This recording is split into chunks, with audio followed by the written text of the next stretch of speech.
Can you guys hear me?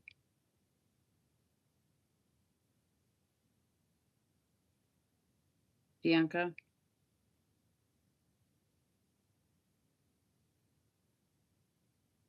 Oh,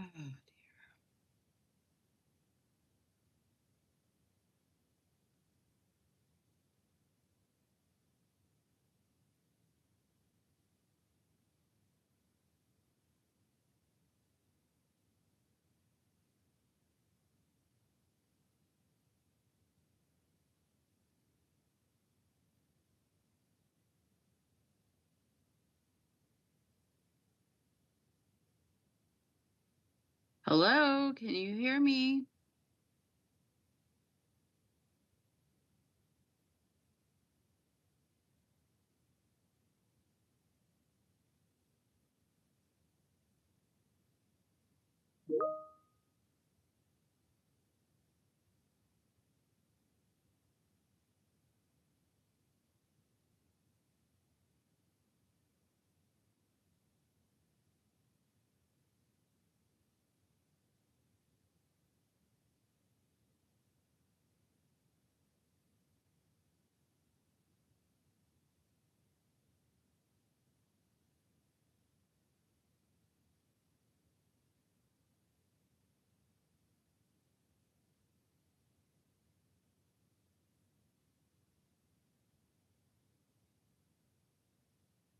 Hello?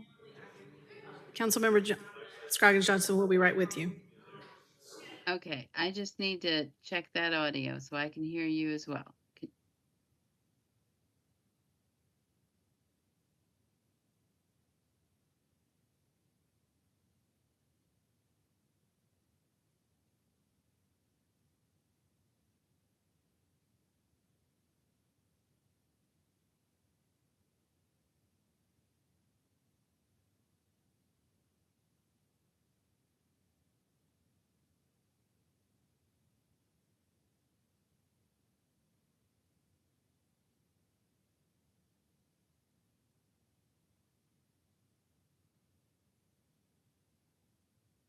Is that why she? Okay.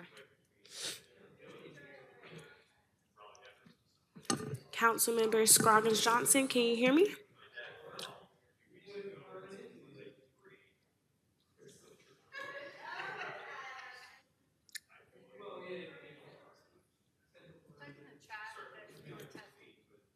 Okay.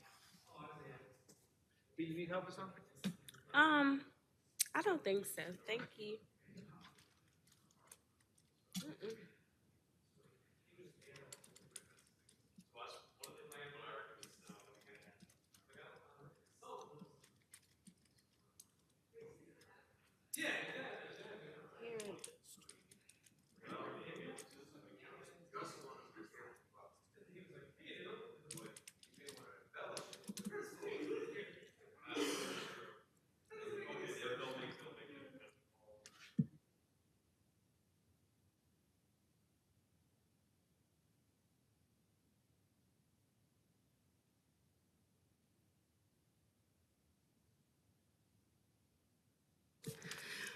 Can you hear me, Councilmember Scroggins Johnson?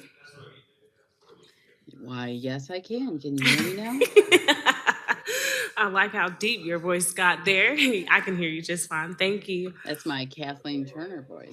It's perfect. Okay, Thank that's you. great.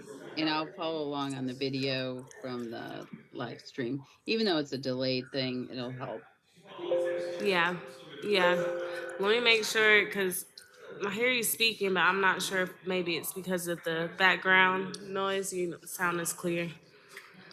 The real trick is, can I hear the council and the dais, right? Well, the speakers at the podium.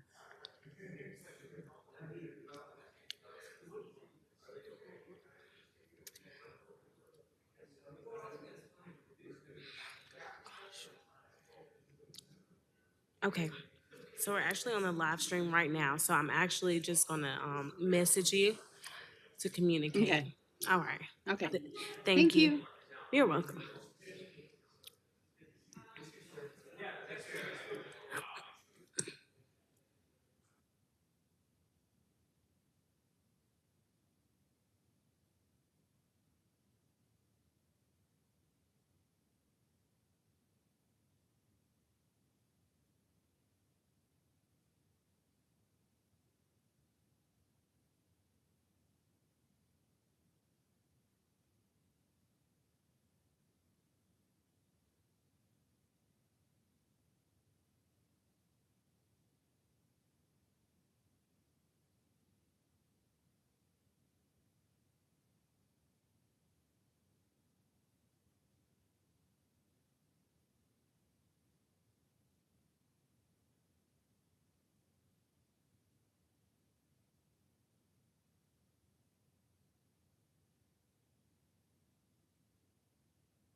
Are you all ready on this end?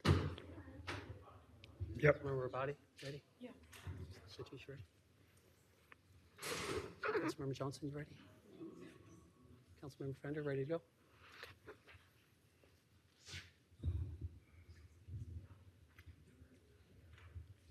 Town manager? Ready to go? Okay. Good evening. I call this August 27, 2024 meeting of the Morrisville Town Council to order. Thank you to those here in person with us tonight, those watching via live stream, and those who are watching a recording of this meeting. Our town mission statement, which helps guide our discussions tonight and into the future, is connecting our diverse community to an enhanced quality of life through innovative programs and services. Detective Johnson is our Sergeant at Arms for this evening's meeting. We thank you for your attendance. This evening, I will be leading our invocation. As leaders, let us stay true to maintaining a clear strategic vision and recognize the relevance of long-term planning. Let us take actions which align with our long-term goals and make decisions that uphold the organization's mission to enhance the quality of life for all and our values of dedication, integrity, courtesy, and innovation. Let us recognize that success is not only measured by short-term fixes, but by the ability to maintain our adopted vision to be a sustainable and thriving community that celebrates diversity and inclusion while improving the well-being of its residents, workers, and visitors now and into the future. All who are able, please stand as we recite the Pledge of Allegiance.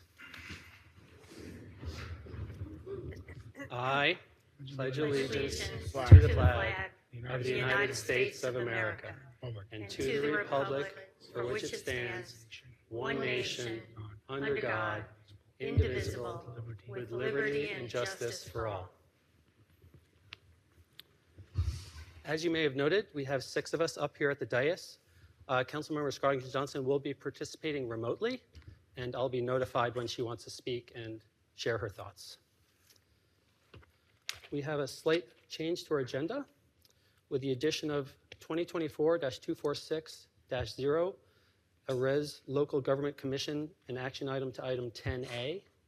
I'd like to say, before we adopt tonight's agenda, Town Council policy is to review and ensure there are no conflicts of interest or appearance of conflict of interest with any items on the agenda.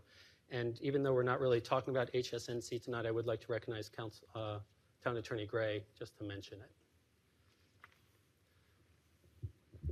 Thank you, Mayor.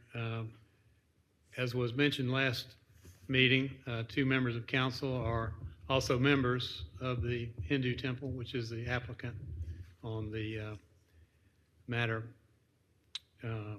10C, I believe it is, on today's agenda. And I was asked whether that meant either council member might have a conflict of interest. And a review of the statutes indicates that to have a conflict of interest, you must have a financial interest. You might have some financial gain from the rezoning, or that you have some type of close familial relationship with the applicant. And it was my determination that neither of those applied here. And so just being a member of a 10,000 member temple does not disqualify them from voting or give them a conflict of interest that they couldn't apply their normal common sense and judgment to the rezoning. Okay. Thank you very much, and we'll ask you to do the same thing at the September 10th meeting when we're take it up again. Does any other council member have anything they want to share besides that? Okay. Then I'd entertain a motion to adopt this evening's agenda with that addition. I move that we adopt this evening's agenda with that addition. I'll second. A motion from Councilmember Rao, a second by Councilmember Johnson. All those in favor, please say aye. Aye. Any opposed? Hearing none, that carries unanimously 6-0.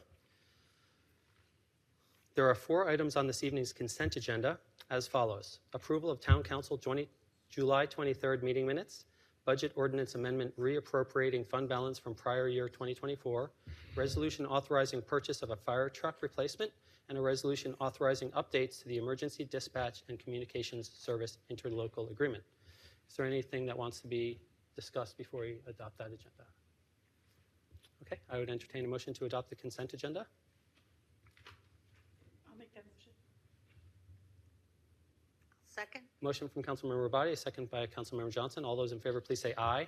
Aye. Any opposed? Hearing none, that also carries unanimously 6-0. We have 3 presentations this evening. The first is a proclamation recognizing National Preparedness Month, and I'll recognize Councilmember Johnson to read the proclamation. I would also like to recognize the many first responders we have with us this evening, fire, police, and public works, as well as our own Morrisville CERT Community Emergency Response Team members. Councilmember Johnson.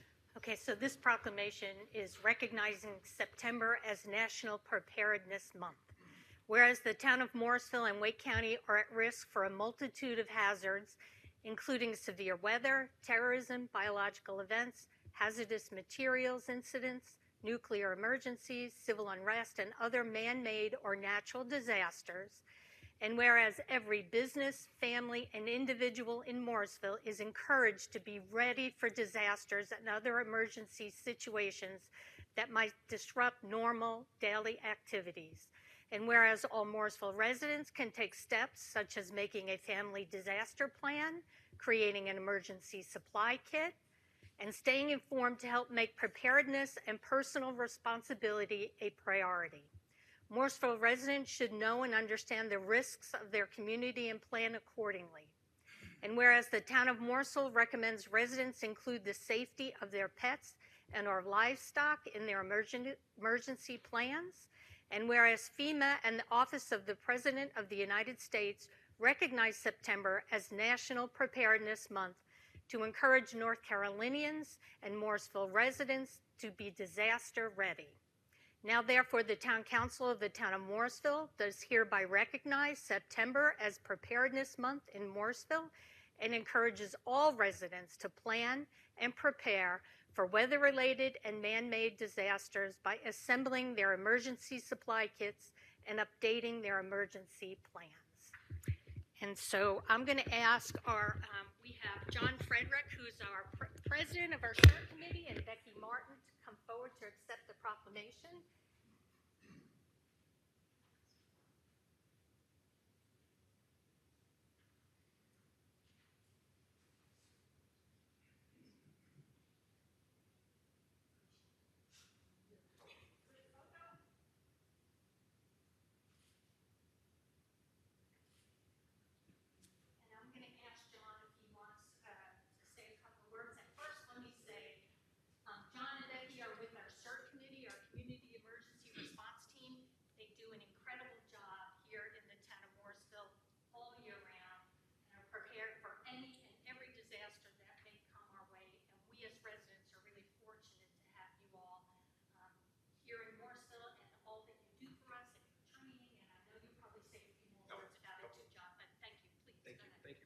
Thank you. Thank you. On behalf of the Morrisville Community Emergency Response Team and the Morrisville Fire Department, I'd like to thank the mayor and the council for this resolution and their continued support, and also the continued support of the Morrisville Fire Department. It's invaluable and a great relationship, and really looking forward to making that stronger as we move forward. So we've seen the first hurricanes and storms this year, and so the timing of this couldn't be any better as we head into September. So I'd like to encourage everybody to check out ready.gov. Great resources, great information. ReadyNC.gov has very specific information in North Carolina and also a lot of preparedness information. And finally, I want to thank Becky and the other CERT volunteers who train every month to be prepared to help themselves, their families, their neighbors, and this community. So for anyone interested in the CERT team, we meet every third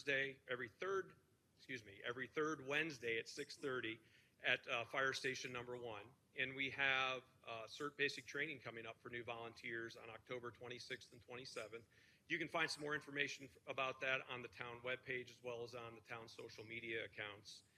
And so just wanted to thank you again for inviting us and so the support of the CERT team and for this resolution and highlighting this important month. Thank you.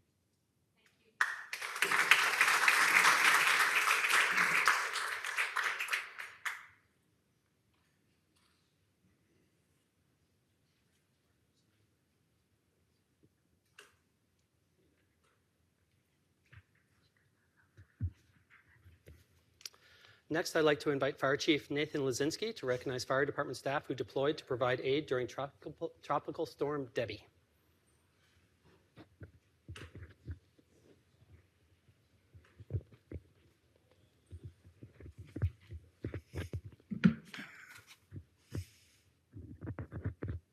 I thought Chief Dooley was coming with us, but I guess he's not.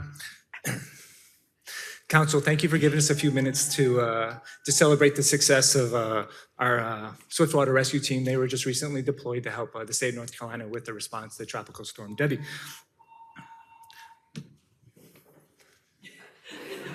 I swear that's not timed. Like, that is not on purpose, but fitting. But hey,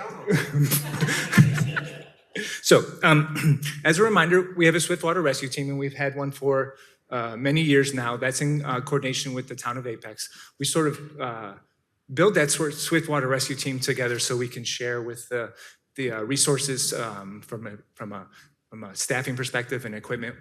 When we're notified by the state, we then deploy together. We think that's amazing. So I think one of the things that the town of Morrisville does best is we sort of build that resiliency through collaboration, and we do that through our CAM model. And why shouldn't that extend beyond the Wake County's borders? So we send staff members all across. I think we've actually been outside of North Carolina quite a few times to sort of assist with other communities. It does an amazing job of building our staff's engagement, their knowledge of that Swiftwater rescue deployment kind of skill set. And what it does is it sort of allows them to bring that information back to us. So in the event we have an emergency here, they're already trained up, pretty well. And then what happens is when they notify us that we're about to get deployed, this is the fascinating part. We have probably, I think this last time we had 3 or 4 hours to get ready. So we deployed 6 people in a matter of hours so they can be gone in 5 or 6 days. That means they have to notify their family, which is not the best of conversations. They have to tell their wives and their young children that I'll be back when, I don't know when. And then the most fascinating thing is they're leaving us to go help another community into the eye of the storm while that storm is coming here. So it's kind of a shared responsibility amongst those family members. Not only do they have to leave and go provide support, that support has to be given at home too. So I really admire their commitment to not only our success, but the success of communities everywhere. It's a fascinating concept to me, and it always has. We have to mobilize tons of equipment. They get to leave right away. They get sent, I think this last time they probably got sent 5, 6, 7 different locations. They got put on multiple different missions inside of that deployment. They saved quite a few people that were trapped in flooded waters. So it's a pretty fascinating concept how quickly it just sort of gets mobilized and then they're just gone. And the family just has to support that and the community does. So that's pretty amazing that that's kind of how quickly and how strategic that is. So this is the part I was going to thank them for them. But maybe we can go through the slide real quick while they're gone. And So these are the 6 members that left. They're from different shifts. So we try and distribute the workload from not just from one shift. We try and take them from multiple shifts because we have to backfill them. So this is some of the action pictures. And one of the fascinating things about this is, first of all, the area that they're operating in. So they're operating in flooded waters and that are extremely contaminated. Lots of flooded waters have lots of things that you don't necessarily want to talk about. And then the shared space that they have with other deployed individuals, oftentimes it's the National Guard. And by the way, there was no air conditioning in there, and it was, yeah. So one of the fascinating things about this picture is these are both Morrisville and Apex staff members, and you can't tell the difference. One of the cool things is that when we go out, they're trained together, they operate together, we have the same standard operating procedures, we have the same equipment, they act as just one department. And I find that fascinating because it happens here, it happens in the beach, wherever it is. It's really that kind of collaborative mindset. I think that is pretty cool. So while they're away, the National Guard asked our staff members to do some training with them. So they spent 2 or 3 days actually training the National Guard members on how to do swiftwater deployment or swiftwater techniques, throw bags, kind of our equipment, how to use it. I think that's kind of a testament to our organization is the National Guard reached out to us while we were away and felt confidence to train their staff members and how to do sort of swiftwater rescue type of procedures in their downtime. And one of the things I was going to ask Captain Scott to do was talk about how he did that. And he said they were completely engaged and amazed by, the National Guard members were, by the knowledge base of our staff. So it's a testament to their knowledge, skills, and abilities, and really anything we send them out to do. They take professionalism to the nth degree, regardless of whether it's respectfully installing a child safety seat or to being deployed for a swiftwater rescue. So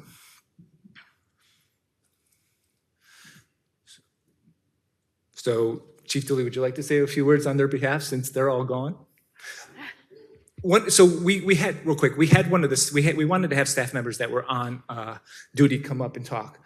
We had a few, obviously, that were off duty. They just got off duty this morning. I would say respectfully, they had a couple long days. Their last shift were long days, and I felt bad bringing them back in. They had a lot of call volume the last few days, and I wanted them to have a little bit of relaxation their first day off. So would you like to say a few words, Chief Dooley?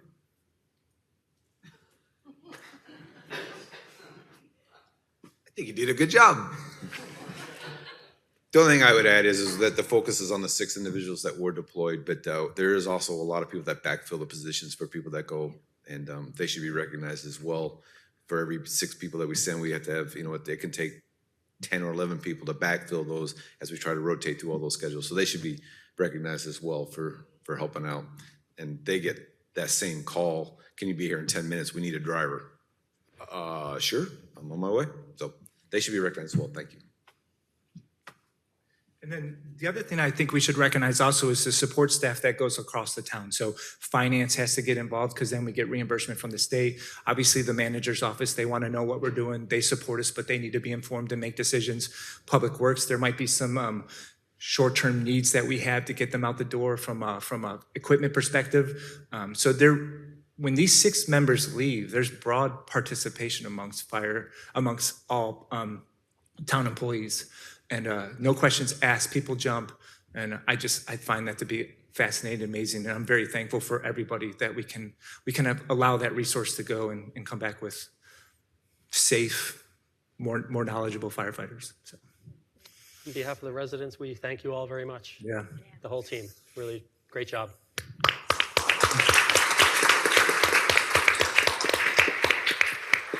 If we have a second before Lucas gets back, hopefully, do you have any questions about how the deployment works, the resources? Mayor Pro Tem Garamilla? Yeah, I had the question is, how do they sign up for deployment, or how does it go? Or you just pick your favorites, or? Yeah, who did good the week before? Sure. For them to be on the Swiftwater Rescue Team, they have to take, I think it's a 60 or 70 hour technical class where they go and they obviously be certified in Swiftwater Rescue. And then they apply to be on the team and they have to have a few years of experience. They have to do a swim test. So the part of the deal is they also have to agree that when they're on the team, they're capable of backfilling if other people are deployed, so that we're relying on the team to be a little bit self-sufficient. So that's how they're kind of put on the team is their certification. They're capable of doing the Swiftwater or the swim test, and they make a commitment to the team to backfill in the need that we need them. So, and the gear's relatively expensive. It's obviously individualized for the employee, so it's a long-term commitment too. We don't want to buy gear and then a year later, they're not on the team anymore. Thank you. Anyone else? Thank you so much for everything that you do. Yeah. And I mean, I think, and I mean that wholeheartedly, I find Morrisville completely fascinating. We really do a good job regardless of what department, what area we're in. We really do a great job of collaborating with all different places outside of Morrisville. And I think this is just an example. So I think it's just us extending kind of your philosophy, the manager's philosophy to whatever we do, building that resiliency through collaboration. Excellent, great. Councilmember Rabati, please. I was just wondering if there are any thoughts on moving the collaboration parameters outside of Apex and maybe involving towns from further away, like Cary, Holly Springs, you know, the kind of the next row of towns. Yeah, we've engaged. We've asked Cary if they wanted to be involved. They have, as departments get larger, they have the ability to sort of have more resources, and they can be a little bit of a standalone entity. We've asked Cary, and there's that, obviously bringing that CAM model to our Swiftwater rescue team. We find that Apex and Morrisville have done a really good job of getting our staff out the door. And so if you add people, you might be limiting our ability to put our staff members on there. I think for right now, we do a good job of backfilling, get our people out. And if that was not the case, we probably would engage other towns. But it's also kind of gives us the, like, you know, that intimate training that we can have where just two departments go out and they can really kind of get to know each other. But if you broaden that team out, you kind of lose that, you know, that ability to really know who those other individuals are. But yes, we've asked Cary, and I think we're probably moving that way. What about our model serving as a model for other towns that might want to team up in the same way, like Fuquay and Holly Springs? You know, what about that kind of relationship? Well, council member, I think the model we run, this place should be served everywhere, but that's just my opinion. That's kind of my point. Right, I know, I would agree. So sure, I think that I think a lot of people are looking at our CAM dispatching model as a way that, a progressive model that is going to be extended. And I think once people see that we do that with pretty much everything, they're really fascinated by how we drop those jurisdictional boundaries for service delivery. We take down those sandbox mentality. And when we go to conferences, people talk about it all the time. So yeah, it's definitely out there that they see whatever we do, we're looking to sort of collaborate. Yeah, it's very commendable, and I think I 100% agree that everyone that actually goes deserves credit, and everyone that backfills them deserves credit. But I think that at the very top level, the leadership deserves a lot of credit for making a program like this work. It's not. I mean, I've seen this kind of silo busting try to work across many, many different types of situations, and you guys are actually doing it. And so it's extended. Really good job. Sorry. And it's extended over multiple fire chiefs, right? So it's clearly here to stay, which I think kind of is the testament to what we do. It's not just a one-time fire chief thought and he's gone. Thank you, gentlemen. Thank you to your teams. Thank you.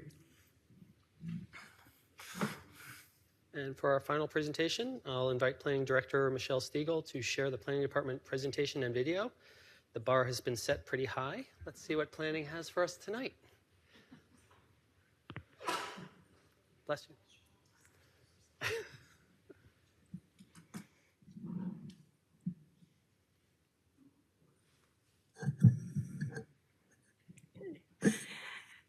So thank you, Mayor and members of council, and good evening. I'm excited to be here this evening in a little bit of a different capacity than normal to share some of the great work that the department has been doing.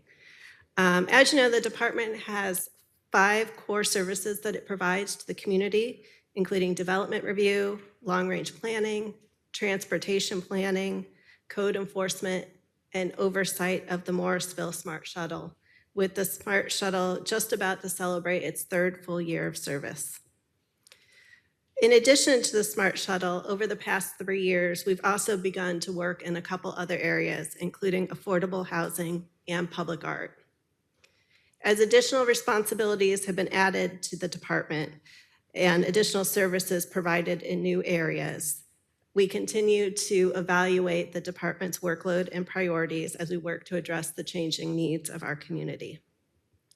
In all, the department has 12 full-time staff that are divided into 3 divisions. One division handling miscellaneous permits, plats, and code enforcement, another focused on current planning, and a third focused on transportation. And we have a number of our team members here this evening, so I will ask those of you that are here if you could just stand up for a second, wave to the council, and just be acknowledged.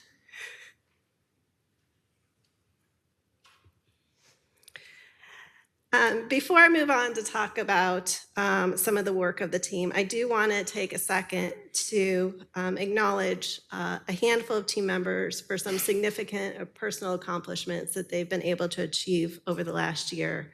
Elliot Ward obtained his AICP certification. That's the American Institute of Certified Planners. That is a really hard exam to pass, so want to acknowledge him for that. Caleb Allred obtained his master's degree, so huge accomplishment there. And then our own Brittany Johnson was named by Carey Magazine as a 2024 Mover and Shaker.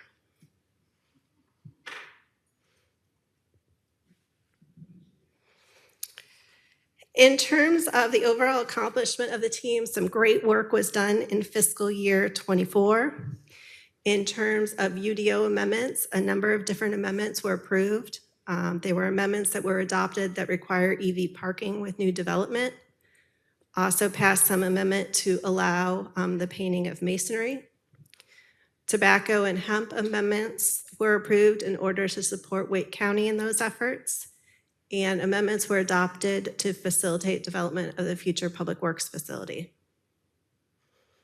We also successfully launched the pilot mural program with 3 new murals going up in town at the Morrisville Aquatics and Fitness Center, Fire Administration Building, and Shiloh Park. And we're looking forward to kicking off a second round of the mural program starting this fall.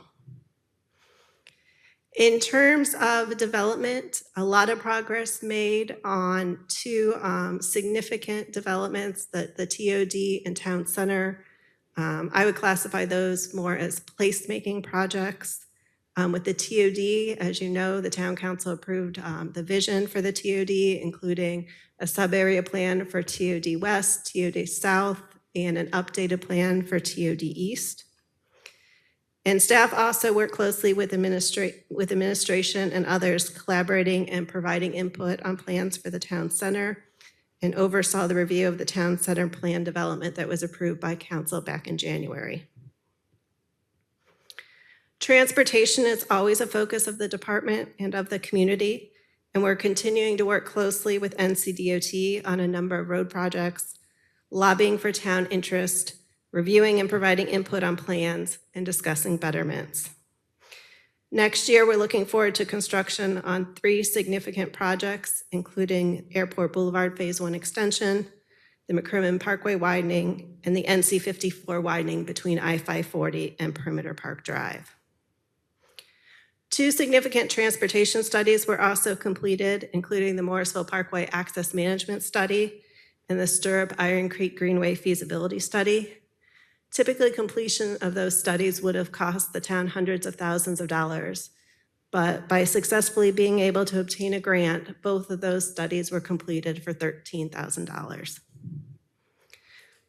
Work also continues on affordable housing, and in August of last year, so around this same time last year, Town Council adopted an incentive zoning policy. Work also continues on a potential partnership with Habitat for Humanity.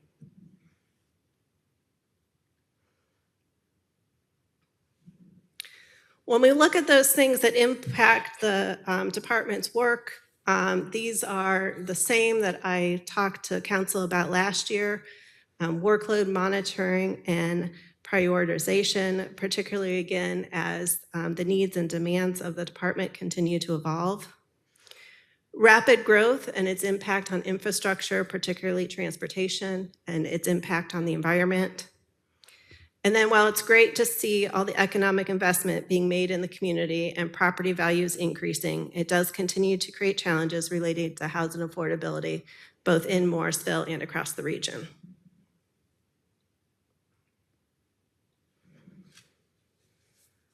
Okay, so moving on to some facts and figures, and I'm going to take a little bit of time on this slide. This slide identifies a lot of work of a division that Planning Manager Ward oversees that really focuses on permits, plats, and code enforcement. This is a side of the department that does a lot of important work behind the scenes every day that I don't know a lot of people hear about. The group is responsible for reviewing a number of different types of applications, including sign permits, home occupation permits, food truck permits, special event permits. They work on zoning compliance letters, do plot plan reviews, and are responsible for code enforcement, among other things. Planning Manager Ward is also the department's sustainability liaison and works closely on a regular basis with Sustainability Coordinator Kimberly Conley. Also serves on the Sustainability Task Force, as well as a couple of sustainability subcommittees, as does Planner One, May Golden. What you see on the chart is just a sample of the work that this group does every day. All the numbers are calendar year numbers, and where it says 2024 half year, those numbers are from January 1st through June 30th of 2024, and just provided so we could kind of track and compare how we're doing in comparison to prior years. In the upper right-hand corner of the scene, you'll see a sample final survey. So final surveys and plot plans are required for new residential construction. This is a process that's integrated into the building permit process that inspection oversees. But Brooke Dotson, our planning technician, reviews a lot of plot plans every year. Essentially, it's a site plan review of any new single-family home, any new townhome, making sure that setbacks, lot coverage, driveway dimensions, building separation, and other UDO requirements are met for each home that is constructed. While we have seen a decrease in the number of new single-family homes, this continues to be a significant workload as we see residents investing in their existing homes. And we frequently see a number of plot plan reviews as residents are adding sunrooms, and heard that there's been a recent influx of plot plan reviews for pools that people are adding. So rush on pools, I guess. Minor modifications are something that is split between Elliott's division and Brittany's division, depending if it's existing construction or part of new development. So in terms of what this group sees, it is a lot of modifications to sites for EV parking, to add generators, to do facade renovations to buildings, upgrade parking lots, and similar types of applications. As one of the department's strategic planning measures, we have been tracking the number of EV parking spaces that have been added through those projects. I know the town council has interest in sustainability, so wanted to provide that number to you. But since July of 2020, we've had 116 EV charging spaces that have gone through that minor modification process and been approved. Most of those for office buildings and providing those spaces for their workers. And then, of course, code enforcement. Our code enforcement officer, Jordan Prince, has been doing a tremendous job. Since the beginning of the year, he has opened up 154 cases. When I prepared this presentation, he had resolved and closed 114 of those. And since then, he's up over 120 being resolved. And the goal of code enforcement is always compliance. So I do want to note that he has been able to work with those property owners and residents and achieve conformance in each of those cases without having to fine. We will fine and take additional measures if we need to, but I think it speaks a lot to him personally and his customer service that he has been able to work with those property owners and achieve compliance without having to take that step.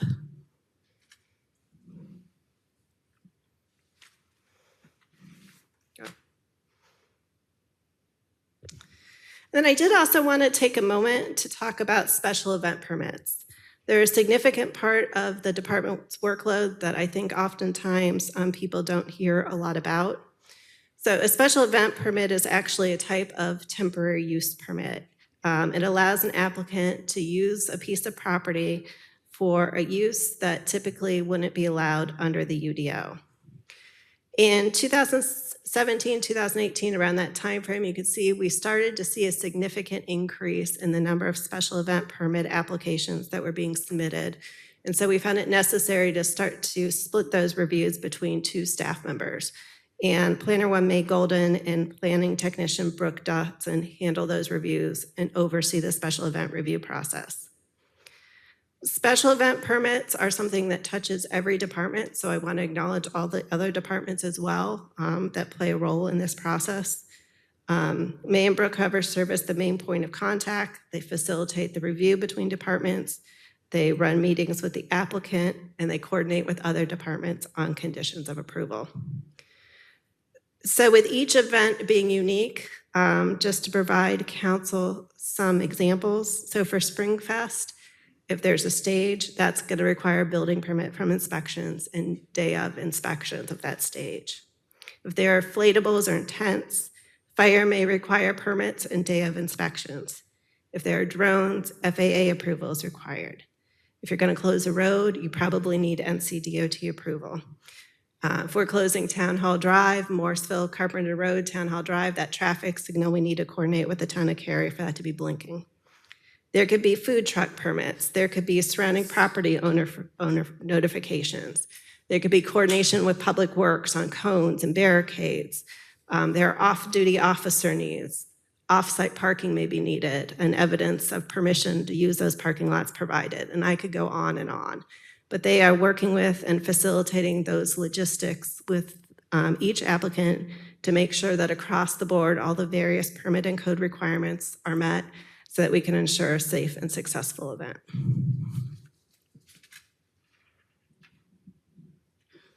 And then there are some interesting graphs on this slide if you want to take a moment to look at them. Almost a 50-50 split of town events and non-town events, but just some information about the different types of events that we are seeing in town. And it's great because the community is out there wanting to celebrate. So the current planning division of the department is the one that council probably has the most frequent interaction with. I've only included a few facts and figures of this slide of the work that they do every day. I think it's easy to look at this slide and say, wow, there's a huge decline, but I could tell you this group is extremely busy. They do, beyond what's on this slide, a number of those minor modifications I talked about right now with Spark and Pathway Triangle. They are very busy working with both of those developers, as well as conducting pre-submittal meetings with applicants. And we're ahead of where we have been in past years in terms of the number of pre-submittal meetings we hold. I do also want to note, you could look at rezonings and see that in 2024 we had none, but as you know, Park West and HSNC are before you right now. So those are applications that staff will work with those applications for several months from start to finish. So if something is submitted, it could have started in 2023 or even before, and staff is still continuing to spend a lot of time and effort on it as they are the Park West and HSNC reviews. But no doubt, as the town gets built out, and as the McCrimmon corridor gets developed, this workload is starting to decrease. Interestingly, in terms of special use permits, may be a coincidence, but we've seen an unusual rise in those recently. So since 2020, we only had 4 special use permits submitted, but 3 of those have been this year, and we have another one on the way. So you have some special use permits making their way to you in the near future. And with the work of this group, in at least somewhat of a decline, this is the group that's picking up a lot of our special projects. So historically, as you know, the town might be working on a land use plan update or a comprehensive plan update, but we really traditionally had one major special project occurring at a time. Now the department has several going on at once, and this is the group that is picking up a lot of those efforts. So you could look at Brittany Johnson, who's working on public art, and you also have Josh, who's been brought into affordable housing and working with Habitat. So picking up a lot of that special project work in this division as well. Transportation, again, a lot of work and coordination with NCDOT, a lot of time spent coordinating with Campo. Our staff serves on a number of committees and subcommittees at the Campo level. Campo has a lot going on in terms of regional transportation planning, from rail to bike ped, and rapid bus. There's a Wake Transit Plan update. I could go on and on. They have a lot of projects and initiatives.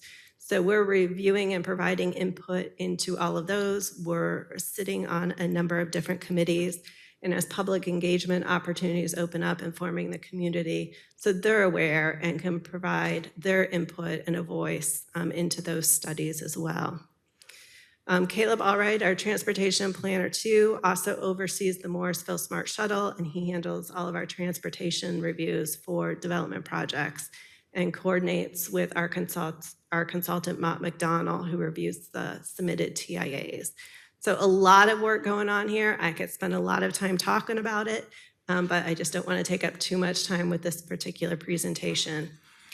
Also didn't include any Smart Shuttle metrics here. I know that the council gets biannual updates of the Smart Shuttle performance, but we continue to get accolades from others about the Smart Shuttle, continue to get phone calls from other communities that are really looking at us as an example, and want to recognize the milestone that service hit on June 28th with its 1,000th day of service.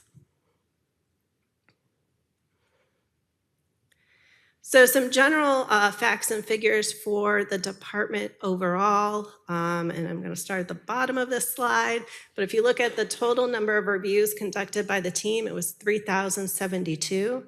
So that's across all application types. And again, I provided some data in this presentation, but overall, we have 21 different categories of applications and 46 distinct application types. So just for example, a rezoning would be considered a category of an application, but that rezoning could be a general rezoning, a conditional rezoning, or a plan development rezoning. So 21 categories of applications resulting in just over 3,000 reviews. The group also conducted 385 inspections and presented 26 items to town council for action, discussion, feedback, direction. So again, we are always in that kind of agenda review cycle, preparing items for your consideration to get feedback on and move forward with. And then population estimate, I think it's always interesting to see where we're at. The current population estimate we have for the town is 33,224. Looking ahead to this fiscal year and beyond, the department will be working on a comprehensive transportation plan update that's expected to be a multi-year project, continued work on affordable housing. We're getting ready to launch the alternative transit study with that RFQ going out the door relatively soon. With the TOD vision being adopted, working closely with our consultant, Housel Levine, on developing the zoning for TOD to implement that vision. And then when that's done, we'll be moving on to the larger UDO update with probably some strategic townwide rezonings proposed there as well. And then looking at the town's core values of dedication, integrity, courtesy, and innovation, I think this group exemplifies those values every day. Dedication is one area that I think this team really excels. This is a team that really comes together to support each other, to cover each other, to take care of each other. I will say both inside and outside of the office. And it's just a great, really special thing to see how they have come together to do that again and again. If you look around the room, if at a town council meeting or a PZB meeting, it's not unusual to see a team member there that doesn't have an item on the agenda, that's just there to support others in the department. They will attend weekend events, some of the town's community events, not just for outreach efforts, but even if they're not required to be there, they'll go to lend support to the staff member that is required to be there. Recently as well, we had our transportation planner too, Caleb Allride, who went to the Briar Point Senior Center to provide some education on the smart shuttle and how to use the app, because we heard that there were some struggles maybe with learning how to use that app. And May Golden went along and joined him, and they spent a couple hours one-on-one with residents giving them tutorials. So I just thought that was great to see. So showing a lot of dedication to the town, but also showing a lot of dedication to each other. In terms of integrity, you are going to get the same customer service from staff regardless of who you are. They treat everyone fairly. They try and find creative solutions, try and find win-win situations. Sometimes we can, sometimes we can't, but we always try. But you are going to get that same level of customer service and respect from our staff, regardless of who you are. We do routinely get compliments for the team's responsiveness, and I meant to bring some quotes up here from a recent TCC survey, and I forgot to do that. But every year when we meet with the TCC, there are handwritten comments in there about the responsiveness of the team, the availability of the team, and that's just something that I really appreciate and that they're known for. And then in terms of innovation, I think the mural program is a great example of that. The Smart Shuttle, again, great reputation in the region and across the state. We've really been seen as an example and leader in that area. And then working closely on a regular basis with the other development services departments on process improvements.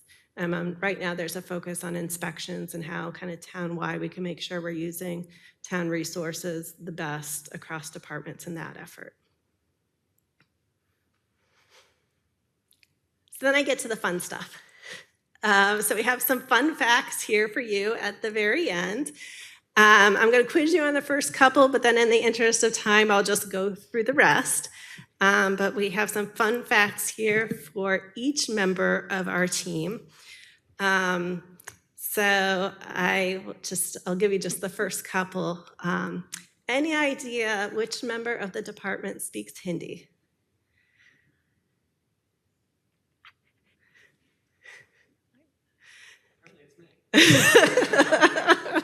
Yes, that would be Planner 1, May Golden.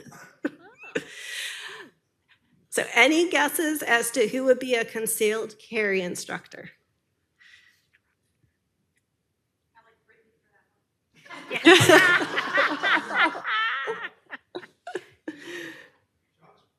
No? So that's planning technician Brooke Dotson. She's also our PZB secretary. The next one I am sure you could guess. Yes, Brittany and her twin Whitney used to own an art studio. Our new development services coordinator, Kimberly, used to live in Alaska, and she has hiked on a glacier and scaled an ice wall. And then someone had guessed Josh Michael earlier. He's actually this next one who drove the lead car in President Obama's convoy in 2011 when he came to RTP. So quite an honor there. And I believe he got to meet the President Obama on that trip as well. Caleb loves video games, and I guess he has a pretty significant retro video game collection. So if you're into that, see Caleb. Let's see, Elliot Ward recently came back, well, recently, probably about 6 months ago, came back from Puerto Rico, but when he was there, he went cliff diving. And then our code enforcement officer, Jordan Prince, is actually also an ordained minister, so kind of a unique kind of combination there. And then I was told that I needed to include something for myself, so this last one is me. I was an extra in the 2000 for Ben Affleck film, Surviving Christmas. I still have a copy of my pay stub, so I can claim to be a former paid actor. But that's just a little bit about the team, and you'll see on this slide this slide as well, what we call our communication wall in the office that we keep updated. So there's a lot going on. So you could look at the wall and kind of see what's going on and what the status of different initiatives are and just have a little fun with it. And then you could see Brittany, who painted a mural outside our conference room with the town's core values on it as well. So that is all I have. I know it's a lot, but if you have questions, I could take those. And as you know, of course, we also have a fun video for you. And I have to thank Rox for her assistance with the video. Unfortunately, she couldn't be here tonight, but she's done a fabulous job with all of the departments on their videos.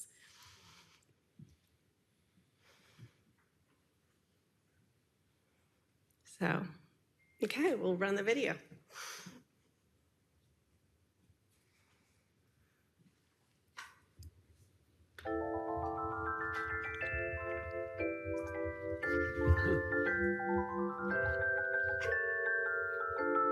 Oh, Mr. Rogers. I knew I'd seen this before.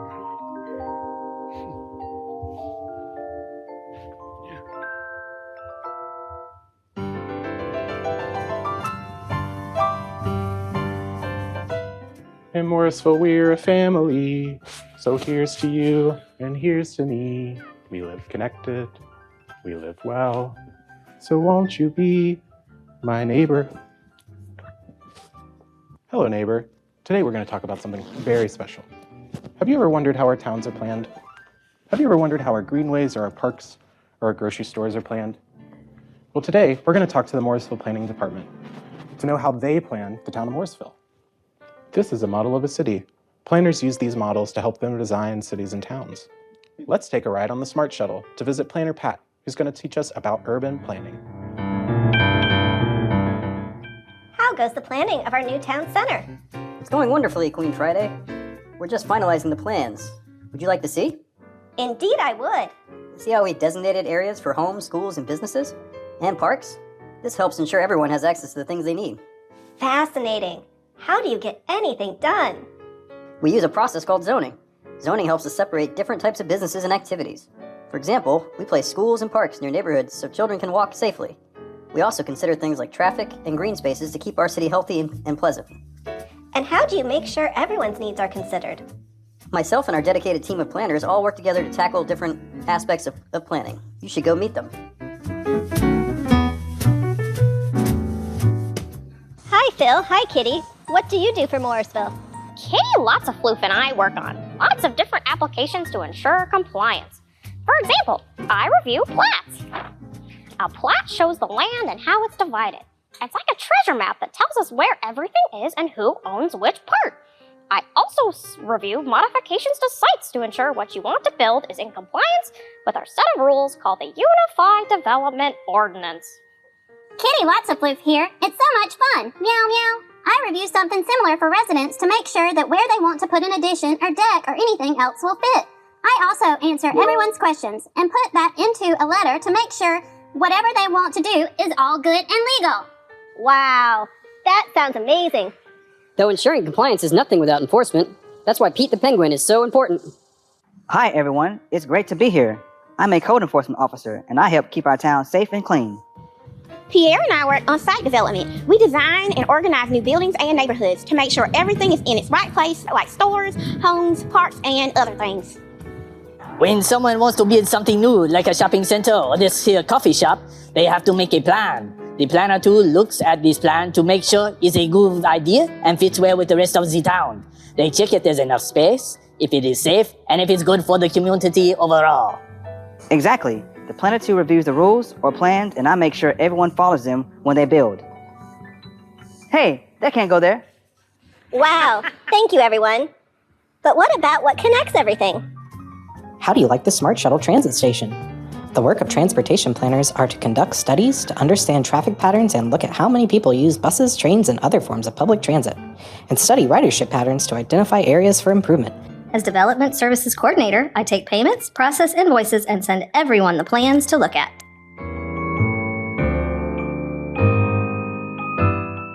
Wasn't that interesting, neighbor? Urban planning helps make our cities and towns great places to live. Remember, every town is different, and every voice matters. Maybe one day you can help plan a city too.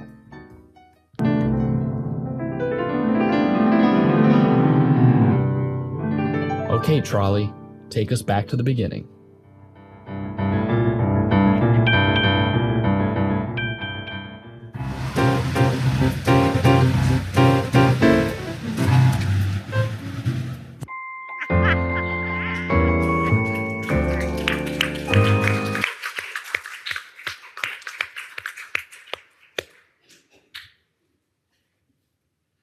I'm pretty confident to say we all love that.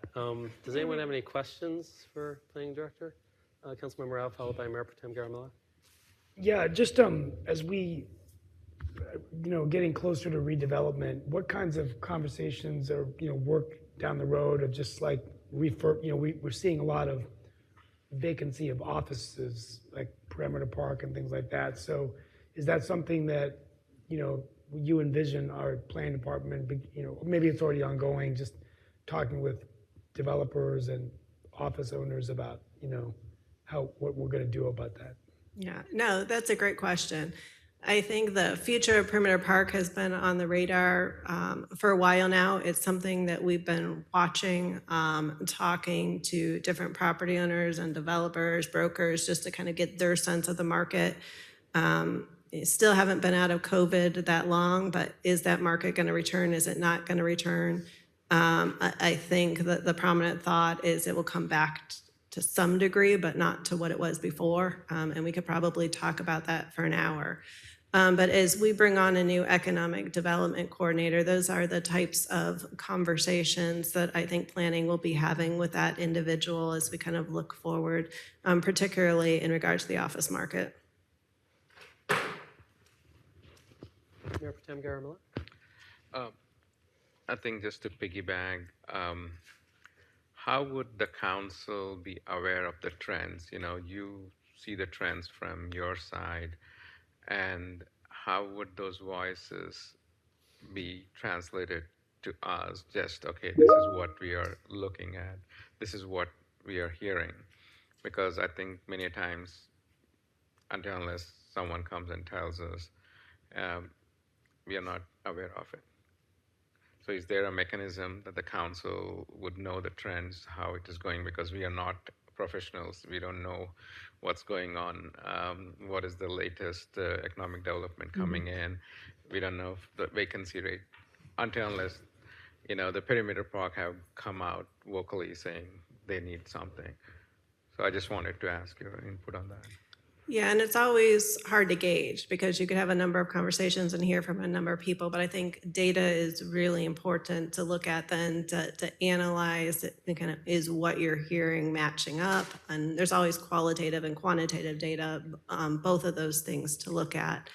But we can, through our InterGov system, get some of that information to you in terms of those trends that we're seeing.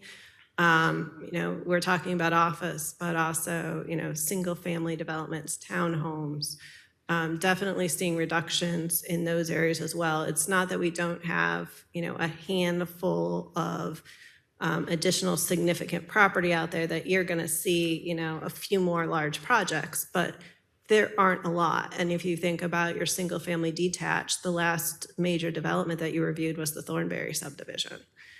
So there really hasn't been anything new there in the single family detached arena for a couple years. But that's data that at the department level, I look at every year. I know Inspections Director Shandy Padgett looks at that every year, particularly when we are preparing our budget submittals. And that's why you saw calendar year data in this presentation, because we're preparing our proposed budgets around the January timeframe. So we're looking at those trends calendar year to kind of assess where we're at. But happy to share any of that with you, or if you have a specific interest in any data point, see what we could provide you there. vacancy rates are harder. We admittedly do not have a good database set up for that. Hopefully, moving forward in the future. I reach out and have phone calls with people probably the same as you to get a sense of that right now, just not a strong database there.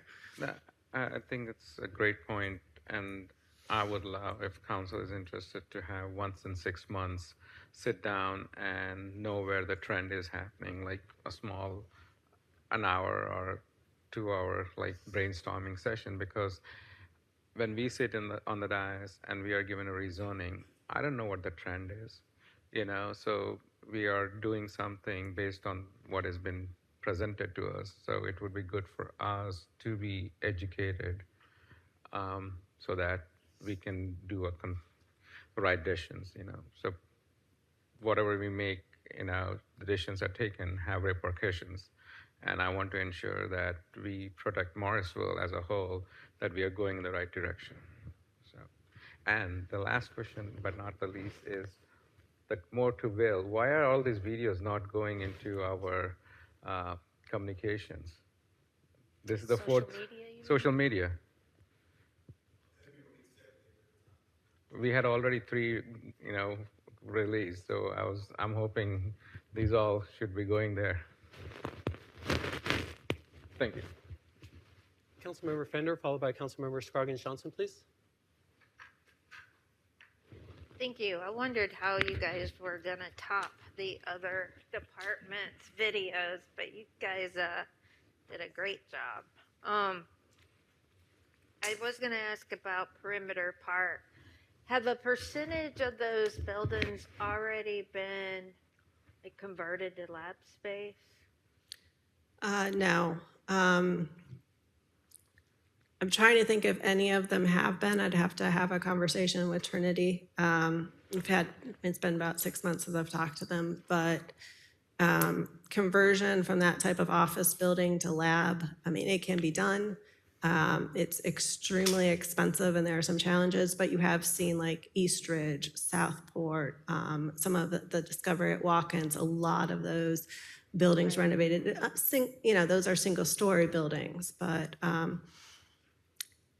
easier said than done at the end of the day. A lot of challenges to converting those types of buildings. Okay, and then my second question was that development that was going to go along Watkins between, or just east of 54, is that on hold now, or is it going forward? They have their site plan approval. They do not have their construction plan approval. They have indicated that they are still moving forward. Okay, all right, thank you. Councilmember Scroggins Johnson, followed by Councilmember Johnson. Thank you, Mayor. First of all, I'd like to say thank you to the planning department for doing such a creative video. It illustrates not only the vast areas of your responsibilities, but the creative juices that are needed in order to be successful in the planning department. So thank you, Michelle, and to your entire staff for doing such a great job today and every day. With that, I was hearing Mayor Pro Tem Garamella's points about, how do we know what is the current trends? How do we keep aware of what's going on? Because we see the final product of a very thorough vetting process that the staff does do.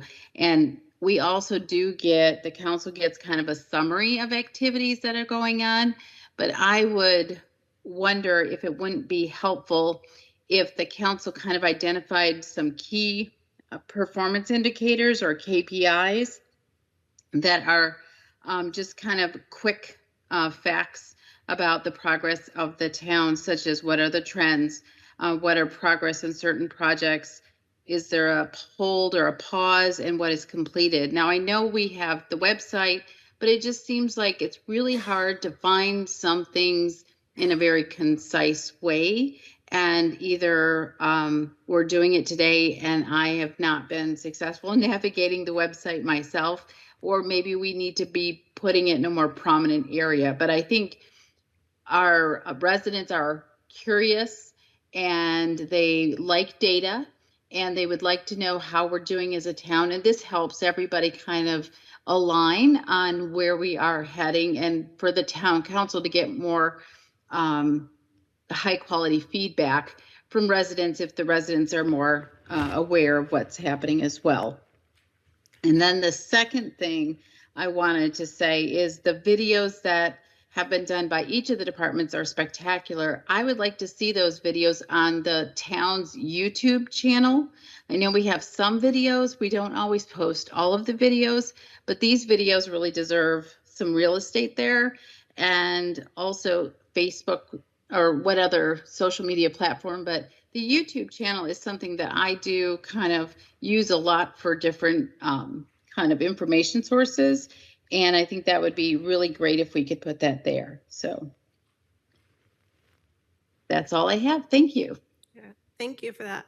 I would say the interactive development map is probably the best thing we have out there right now to kind of check on the status of development projects and what's going on with each of those. But if council is looking for some stats for square footage of new office, square footage of new life science, number of new multifamily, whatever it is, let us know and we could work on putting something together. Councilmember Johnson. That'd be followed by- great. We'll have to align as a council on that, but thank you, Michelle. Councilmember Johnson. Back followed to by you. Councilmember. Go on, please. Councilmember Scroggins. Johnson, still you. She said back to you. Sorry, Oh, back to you. the video is delayed, so I can't give you the wink or the nod or, you know, that kind of thing. So appreciate your patience. Okay, I am complete though. Thank you. thank you. Councilmember Johnson, followed by Councilmember Rabadi, please. So I'm just going to echo a couple of things, Michelle. First, thank you for the presentation. It was fabulous. And the facts and figures and the data you share is really important. And I will echo that these videos that you put out there and even these presentations are really informative and educational to the public. So it's important to share those videos where we can. So I want to echo that. And I also want to echo Mayor Pro Tem Garamella's concerns about trends. And I too am hopeful when we get back to having some economic development focus, that will be incredibly helpful. So this position, I think, will help. I'm hopeful that will. Well, that's what the position's about. So it will help in that arena, in that space. Thank you for sharing this. I always think I know everything that you all are doing and involved in, and then you surprise me by sharing, how involved you are even in our town events that I kind of forget about. So thank you for sharing all that. And I will tell you, and you will know this, I think you all have attended every council meeting for decades. Like there's always the planning department is always required to be here at a council meeting. There may be one meeting out there somewhere, and that's why I say you would all remember that you didn't have to attend because it wasn't a planning item, but I'd be really hard pressed to find that meeting. So thank you for always being present and being here and doing the job that you all do, because you all do a fabulous job for us, and really proud of the work that you all do. So thank you. And then the last thing I'm going to say is, you got to tell Caleb his socks were fabulous. I love the socks with the bicycles. So he knew what he was doing. He was prepared.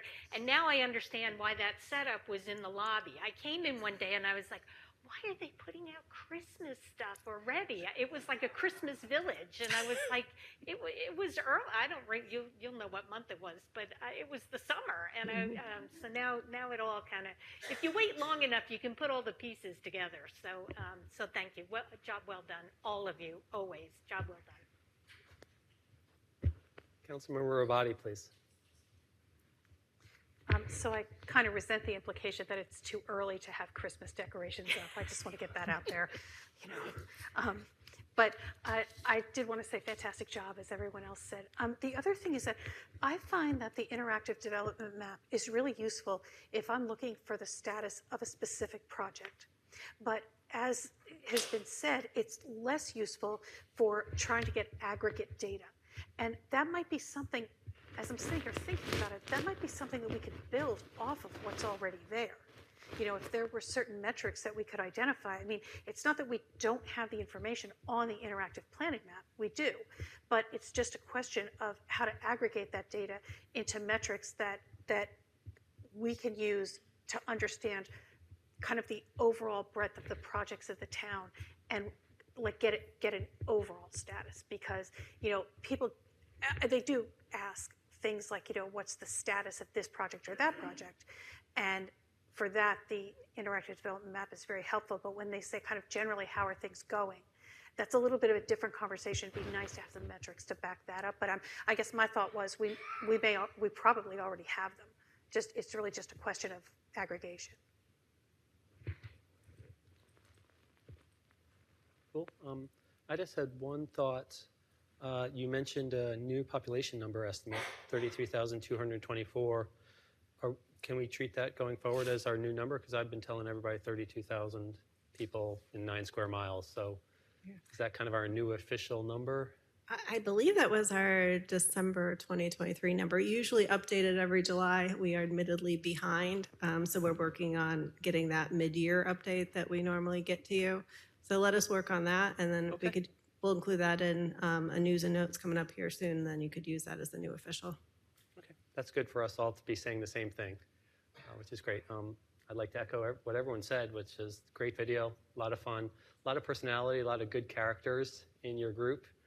Which makes it more fun to interact with, especially the code enforcement, the ability to meet people where they are, because that could go south or sideways pretty easily, because they're not happy to see you. There's an enforcement going on. So y'all are doing a great job in helping the town be a better place and a safer place. I mean, the buildings keep standing because of your work. That's the important thing. That's your job, is to make sure that all the buildings are safe. Old ones, new ones, everything. So keep up the great work. You make the town a better place. Anything else? Thank you. And just, want to take the opportunity to say a personal thank you for the team myself. It's an incredible work that they do every day. So thank you. Excellent. Let's give them another hand.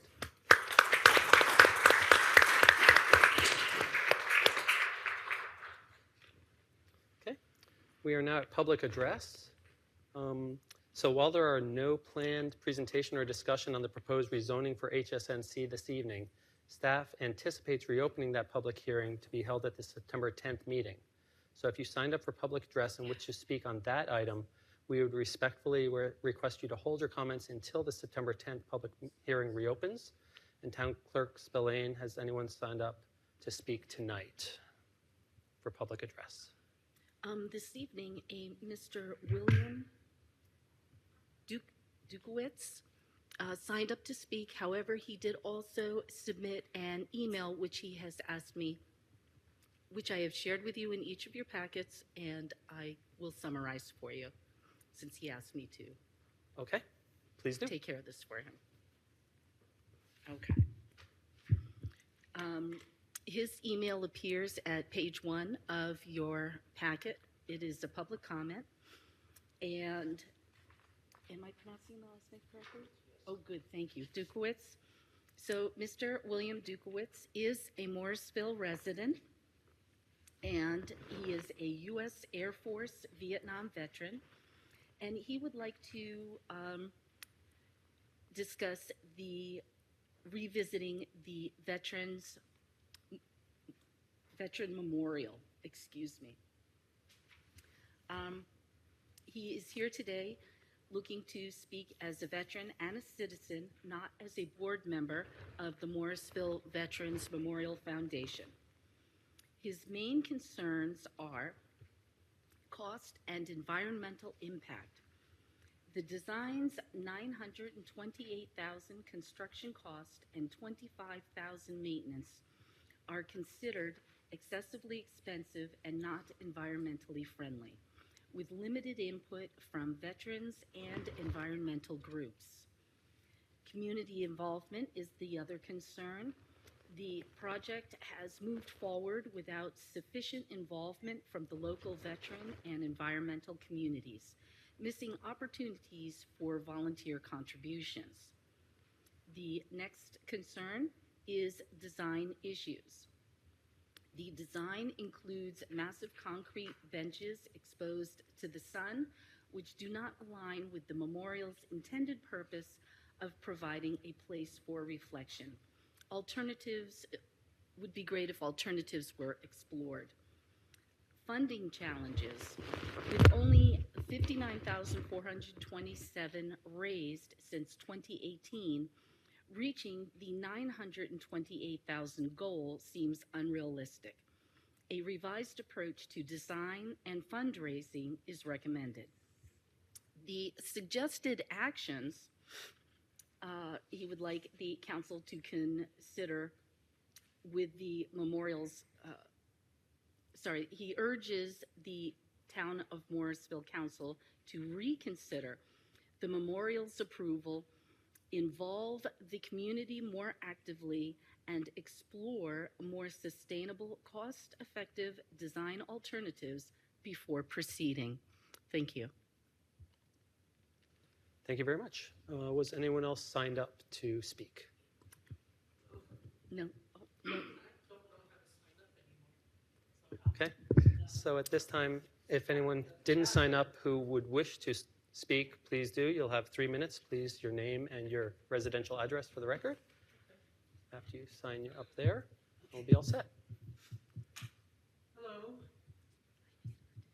I'm Patty Chang. I reside at 304 Millett Drive on the main corridor of Morrisville Carpenter Road.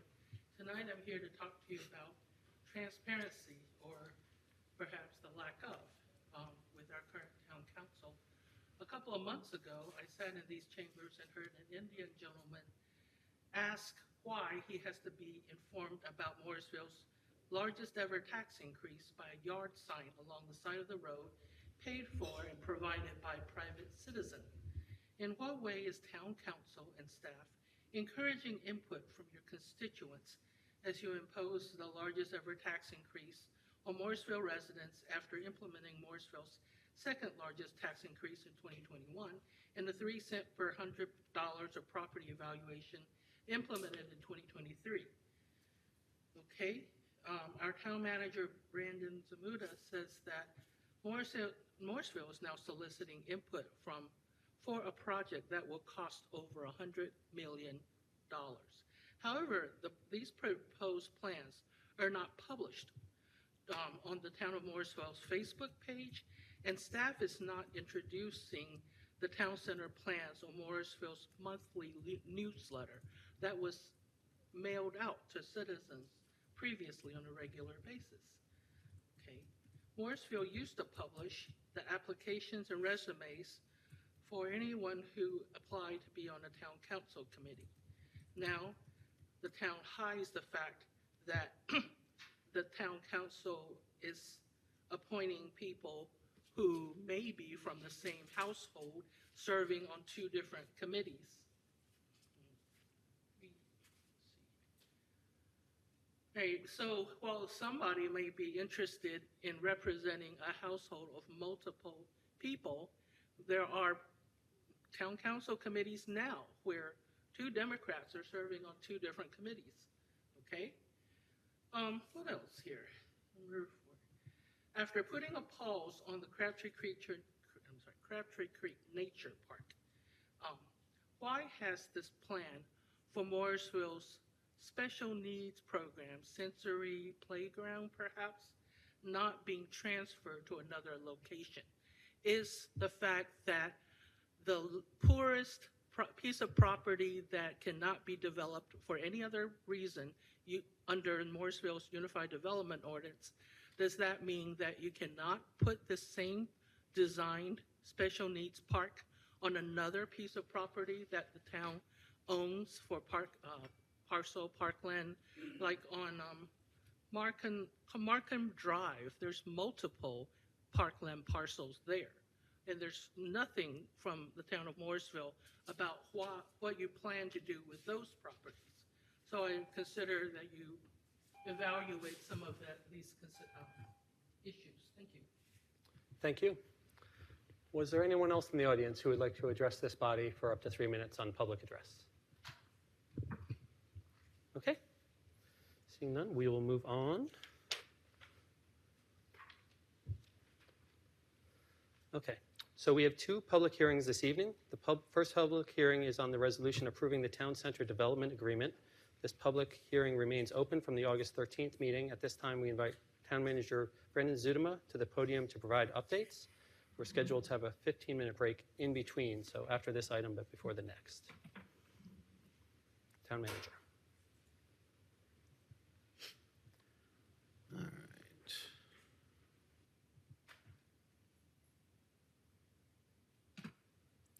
How do I forward this? I got it. Apologize, technical difficulties. Good evening, Mayor, members of council. Thank you again for the time this evening. Back with you to confirm some information related to the Town Center project. Would share with you that we have several members of the team in the audience. Avi Grewal with Singh is here. Eric Thomas with DFI is here. And of course, Lori is here with the town attorney's office and has been intimately involved with this process. So tonight we have an update for you, and then we have a resolution, that was added. We discovered, I think, yesterday that there is a resolution in which council would endorse the concept of a public-private partnership prior to that going to LGC, the Local Government Commission. It's a formality, but it has to be theoretically approved by council. So when I'm done, Jeannie will come up and we'll share some quick information with you and let you consider taking action on that tonight. Other than that, not seeking any action, just an update to prep us for the September 10th meeting. So as you recall, we've been before you and both Fred Belladin with Clearscapes and Todd Rankin with Singh, along with Avi and others, have worked through an exercise in which you have confirmed some different amenities that would be at least temporarily removed from the project so that we could get the cost down to what everyone collectively believes to be reasonable at this time for a funding model. So I'm going to walk through just confirming what that looks like now for you and also show you that funding model just on one slide. And then the other portion of this presentation is in regards to the development agreement itself, the document that creates this partnership, to give you just some quick updates and some reminders for council and also for those in the audience and those watching online as to what that document's about before we would ask you to consider approving it on September 10th. So the screen before you is the different cost centers that have been identified. Those are color-coded. You've seen those before. Those total the original estimate of $19.4 million for construction, which came out to about $20.2 million when we add our 4% project management fee to Singh. Through some collaboration, there has been cost savings identified. On the left side of this screen, you will see the final VE options that have been approved.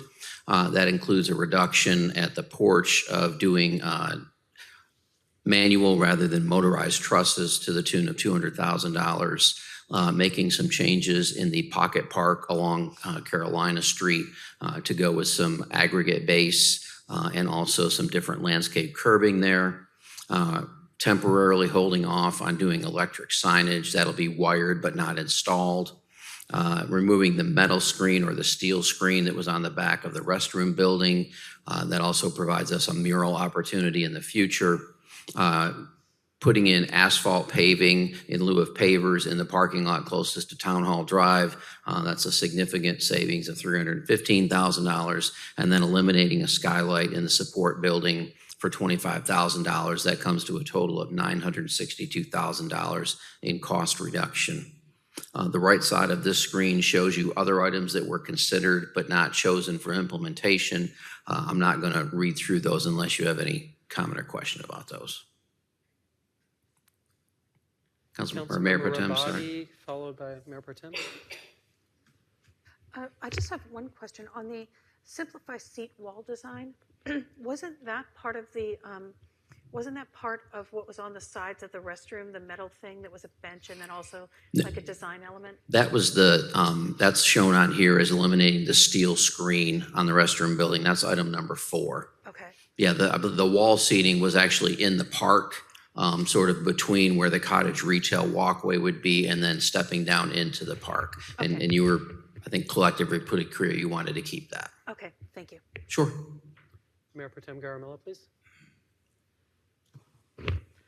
Brandon, this 962,000 of cost saving, does it also include the additional expenses like 10% or how much ever you have added into it? I'll show you that on the next slide. This is strictly those construction costs, Okay. and I'll show you some of the contingency and other numbers that are also coming out of it in the summary slide. Thank you. Okay. So again, this just runs through what those different savings items are. Again, this is speaking to doing the manual versus the automatic at the stage. This demonstrates the area of the Pocket Park that's adjacent to Carolina Street, and the change in the change in the landscape curbing and using an aggregate base in lieu of concrete for a portion of that. Same area on this slide, and that talks about reducing about 50% of the pavers there to concrete. Again, that'll be finalized as the design evolves. Councilmember Rabati, this is, well, we'll get to another slide, but that's the seating you were talking about there. That's the metal screen. But this slide is actually about the electronic signage that you see sort of below there. So that can be added later. It'll be wired. It just won't install the screens there. And then this, Councilmember Rabati, is that actual wall that I think you were talking about that'll come off the back and leave an open space there to potentially do murals. And then that would leave us with doing the electronic signage at 2 other sites, more at the 2 main entrances to the park off of Town Hall Drive coming onto the Foxglove extension, and then up at the main intersection of Carolina and Foxglove. And this is again the doing paving in lieu of pavers on that parking lot when you first come in off of Town Hall Drive. And this is the skylight that's being eliminated in the support building.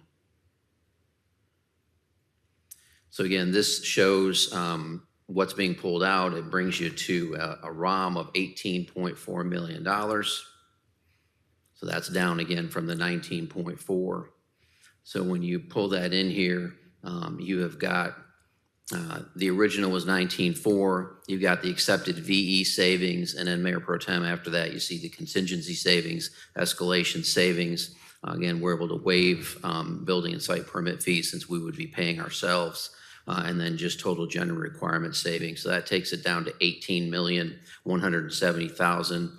Below that is just a different way to add those up. Again, the new construction is at 16.4, contingencies 1.2, and about $500,000 of escalation. And again, at the 18.1. And then when you put the 4% management fee on top of that, that fee is about $726,000. That's down from approximately $776,000 previously. So our grand total is at $18.897 million for the town's portion of the investment in the town center phase 1A. Any questions before I move away from that? Councilmember Rabati, did you have something else? I think we're good. Okay, Continue. thank you. Again, you've seen this slide before, just a reminder on where that approximately $19 million in funding is going to come for this project. Again, that includes the land sale to Sing, $1 million of ARPA funds that are going to be used this fall for some of the initial work on the site, $1 million from capital reserves, $2.3 million in park payment in lieu, and almost $14 million in GO bonds that will be issued in September. Questions on that? Okay. So the development agreement, we want to give you a little bit of a reminder for you and again for the audience of what the development agreement is, what are some of the key factors in that. So again, this is the real legal agreement and contract between the town and Sing for construction of this project. It identifies the current cost estimate based on our pre-construction estimate and then your recent adjustments to that, and will be submitted on September 10th seeking your approval of the development agreement.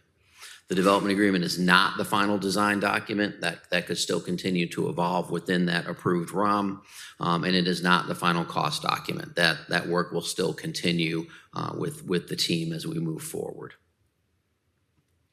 The development agreement includes a number of things. Obviously, there are a number of legal requirements and recitals that is required through the North Carolina General Statute, which authorizes a development agreement, also through our own UDO. This also highlights the SING responsibilities as well as our responsibilities as a town, as the two partners in this project, and it outlines design and construction requirements. There are a number of exhibits that accompany this development agreement. One is the description and sale of the property. Second is the development plan. That's the general concept of where we're at. The project schedule, which is now included in the development agreement. Parking spaces leased. So the lease for a minimum of 80 spaces, we currently estimate that to likely be 100 spaces that we'll be able to lease to make available for public use. The retail space lease, again, that's approximately 4,000 square feet along Carolina in that retail that'll initially be used for Parks and Rec admin space. And in that, you'll notice there's not a fee assigned to that. That'll be an at market, but that market won't be known. It's premature to try to establish a market number now when we won't move into that for as much as 2 years. So that will be confirmed when we get to that point, but it will be market rate. And we have language in the lease for how we'll get to that point, but I don't think any of us expect any issues with that when the time comes. There's also an exhibit that addresses right of first refusal for the cottage retail. So SING intends to maintain ownership of all their components of this project, but should they decide that they want to sell the cottage retail spaces in the future, the town would have the first option to purchase those if we chose to. Again, doesn't mean we want to necessarily get into the commercial business, but that might be in our best interest to protect what's there. Although we do have good zoning that puts some restrictions on that, always good to have that first opportunity, not knowing what the future might hold for us. And then again, final exhibit is the budget estimate for those public facilities. This was previously presented to PZB earlier this year when they saw it. As we have continued to work through that, and I say we, primarily Lori, who spent just a little bit of time on this the last few weeks, we've made some minor revisions that I just want to highlight for you. I say they're substantive to the extent that I want to bring them to your attention, but I don't believe they're substantive in terms of changing the scope of what this agreement is intended to be. So in section 2.2, we've obviously for the document updated what that 4% project management fee is based on the reduction in the scope. Section 11.4 just added some clarification determining the amount that would be owed to the town if the town ended up terminating this agreement. We certainly don't anticipate that, but want to make sure we do have legal protections for ourselves in this document and in our partnership. Page 33, Exhibit B, just has the updated plan image that you've seen as far as what the plan is today. And there were updates to the legal descriptions. Again, all just necessary legal updates, nothing that changes any actions or any scope here. Also, general warranty deed information added. And then section 6B on page 90, added language regarding the insurance the town will carry as a component of the parking agreement. Because we're leasing some spaces there, we'll also carry some insurance on what might be our space, the use of our spaces in that building. I don't anticipate to use that, but want to make sure that we have that protection. And then section C through J were additional sections that were added to clarify some sign specifications. It previously had some different language in it. This is just out for some greater clarification, and it's largely based around meeting our own zoning that you all helped us establish in January when you adopted the Main Street Plan Development District. Any questions up to that point about the content of and minor changes? Councilmember Rabadi, please. Yes, you said that the agreement had been updated since it had been approved by PZB, but I was just wondering, do any of the changes make any type of adjustment to anything that PZB had concerns about, or were there discussion topics that they touched on that they were concerned about that are changed in any way, or like, is there anything that I mean, you heard their discussion. Is there anything in these changes that you think would cause more concern or that with PZB? I do not. These are primarily clarification issues. We didn't have all the legal descriptions fully complete at the time of the PZB item. They were still being worked out between the attorneys. Same thing with the general warranty deed. They needed some of that to be completed, but that's really clarifying information as opposed to changing anything that I think PZB particularly spoke to. But good question. Thank you. Okay. So again, the town responsibilities that are highlighted in this development agreement, we will pay Sing a 4% project management fee. Again, we've talked about that before. That allows for one project manager. It's a more efficient approach. It ensures that everything is being coordinated well and reduces the number of meetings that might be necessary to do that if it were two separate project teams. However, having said that, our capital project staff will still be involved with this project.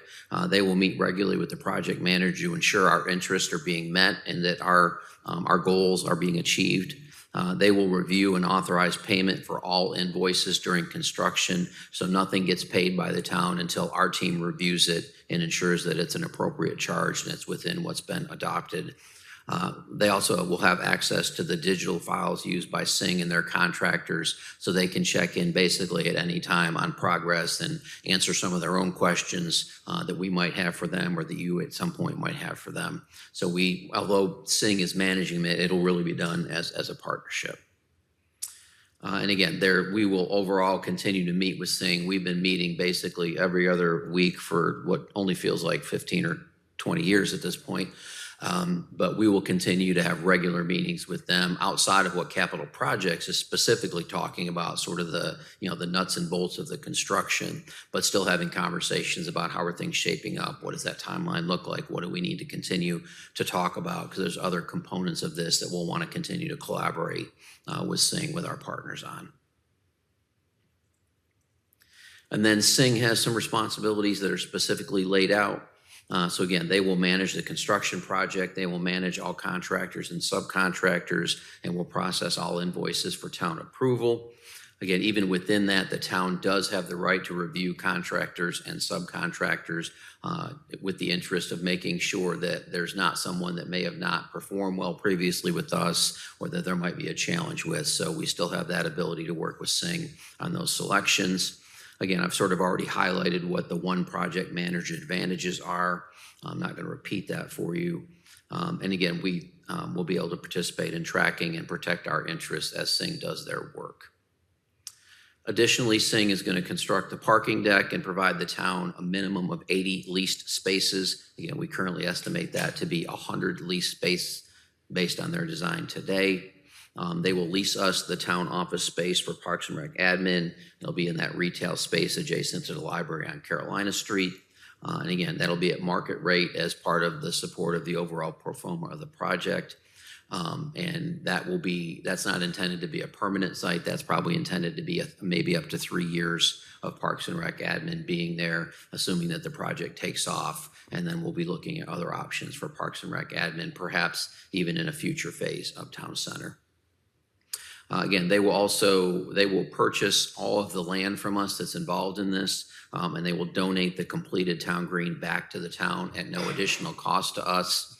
So we have some clarifying language in the agreement that ensures that regardless of what's going on with creditors and others, that we will receive the town green back. Heaven forbid something should happen with Sing not being able to complete the project.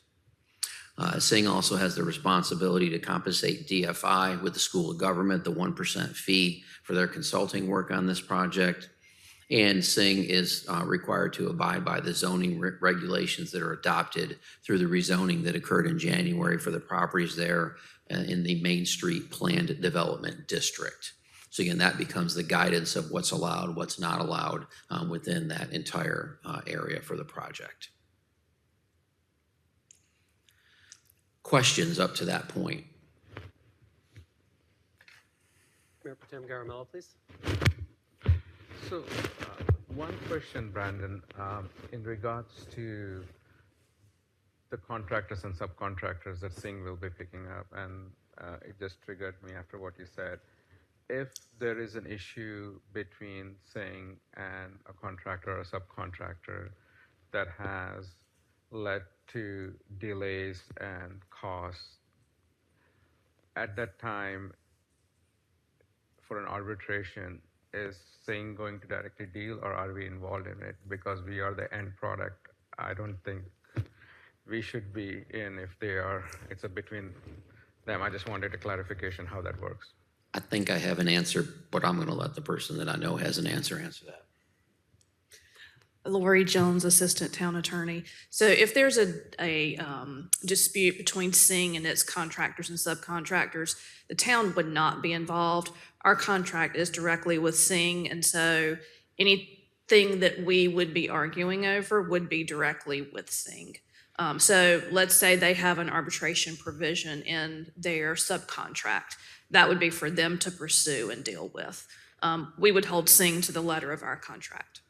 But what if that delays and costs us more money than anticipated because of that? Right. So Singh would have incentive to get that taken care of fairly quickly, because if there's an issue with a subcontractor who's not doing something properly, that's not going to ultimately be able to be passed on to the town. And if it is, then yes, we could get involved at that time. But that's something that would typically be between Singh and its contractors.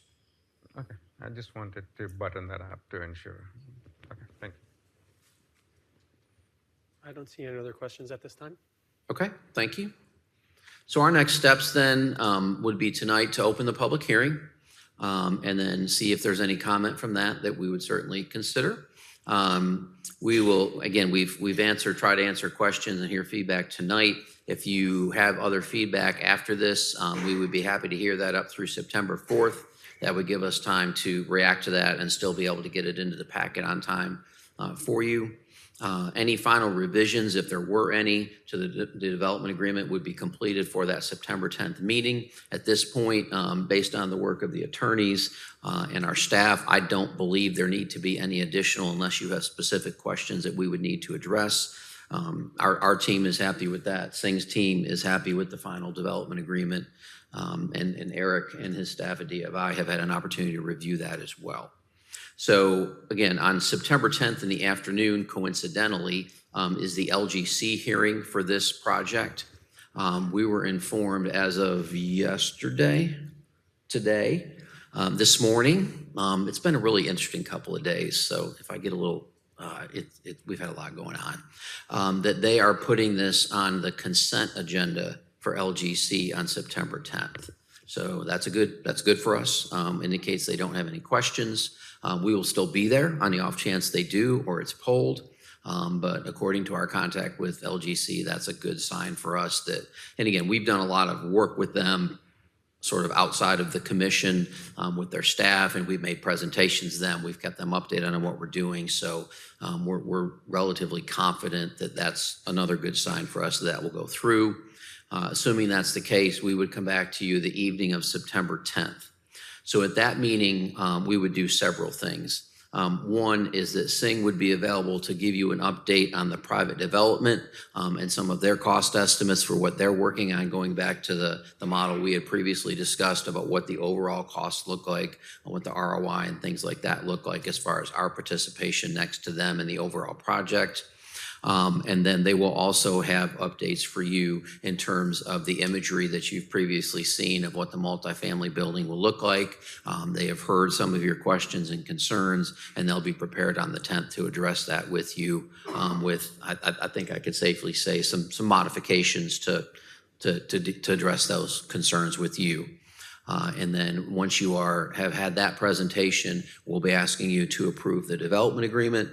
Should you do that, that would then allow us to move forward, and Singh would then begin working on site plan submittals, and that would put us on pace to see a groundbreaking in probably late spring of 2025.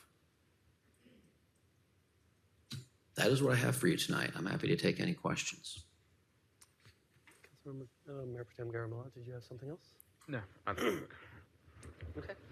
I don't see any more questions at this time, so I'll go ahead and say that I apologize. I'd like to bring Jeannie up first, Take the 10A just first. so let's get that presented and then open the public hearing, and then we'll get through that. Thank you.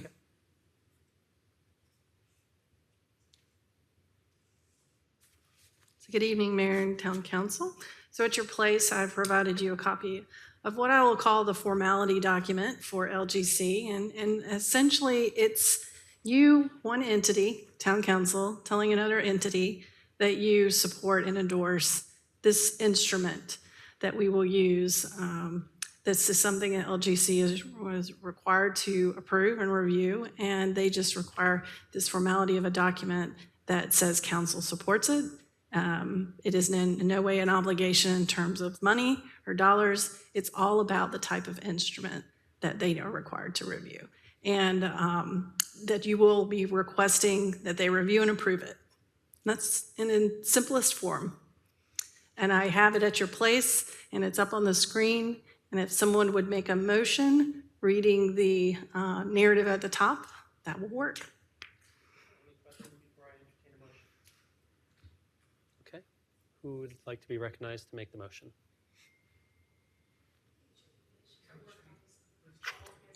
Councilmember Johnson. Yeah. Okay, I'll make a motion to approve Resolution 2024-246-0A of the Morrisville Town Council regarding findings and determinations relating to the use of a development agreement between the town and Sing Development LLC for Town Center Phase 1 and requesting the local government commission to approve the agreement.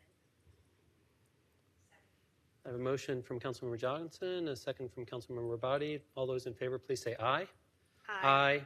Any opposed? Hearing none, that carries unanimously 6-0. Thank you so much for allowing me to add this tonight. Excellent. The public hearing remains open. Is there anyone signed up to speak on the public hearing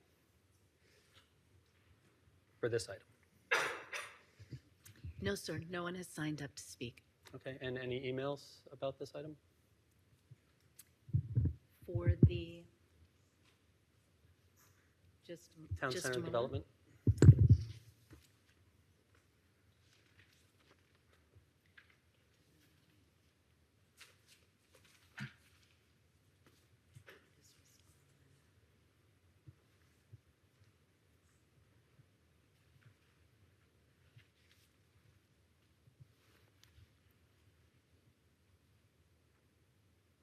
In regards to, we had one submission in regards to the Park West rezoning, and this is from Mr. Dixon. And this appears as page 6 in the packet, which I gave you. But this is not Park West. Oh, my apologies.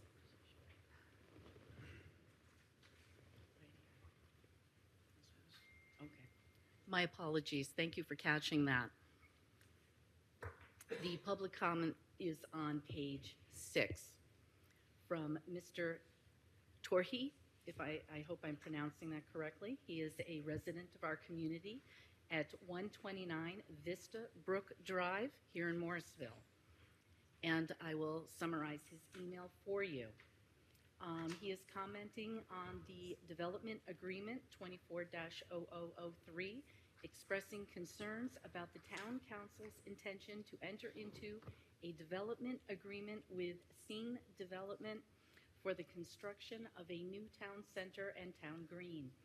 He raises issues about the competitive bidding process, questioning if the town secured the best financial deal and whether the potential traffic increase from the development has been adequately considered. He also pointed out that the surrounding roads are already congested, particularly during peak times, and suggested that even a small increase in traffic would worsen the situation. He also expressed skepticism about the reliability of the traffic impact analysis, noting that such studies consistently favor developers despite observable increases in traffic. Additionally, he questioned the effectiveness of the Planning and Zoning Board, stating that it has never denied or significantly altered any proposal from the council in the past 6 years. He also is questioning the growth at all cost agenda, is how he put it. He believes This has led to more traffic, higher crime, and a significant property tax increase. He requested that the town proceed with the development. Yeah, I apologize. He requested that if the town proceeds with the development, it should at least remove the affordable housing project from the plan, which he views as a mere re-election strategy that does not genuinely address affordable issues for long-term residents. Thank you. Thank you. And the one on the page before, is that also regarding? That is outside of the time requirement, so it's acceptable for me to provide you with the printouts in the packages that I provided. Okay. Thank you. That's helpful. And I believe we have someone who didn't sign up in advance but is now signed up from the audience who would like to speak on this public hearing topic. And you'll have 3 minutes after you provide your name and your residential address for the record, please. I seriously don't know how to sign up on the Morrisville app anymore.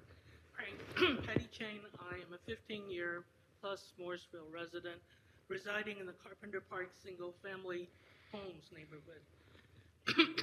I've listened to this information about Town Center for the last couple of meetings, and it was quite a surprise to me that Town Council is planning to spend $18 million, which is funds that are not in the last 4 budgets.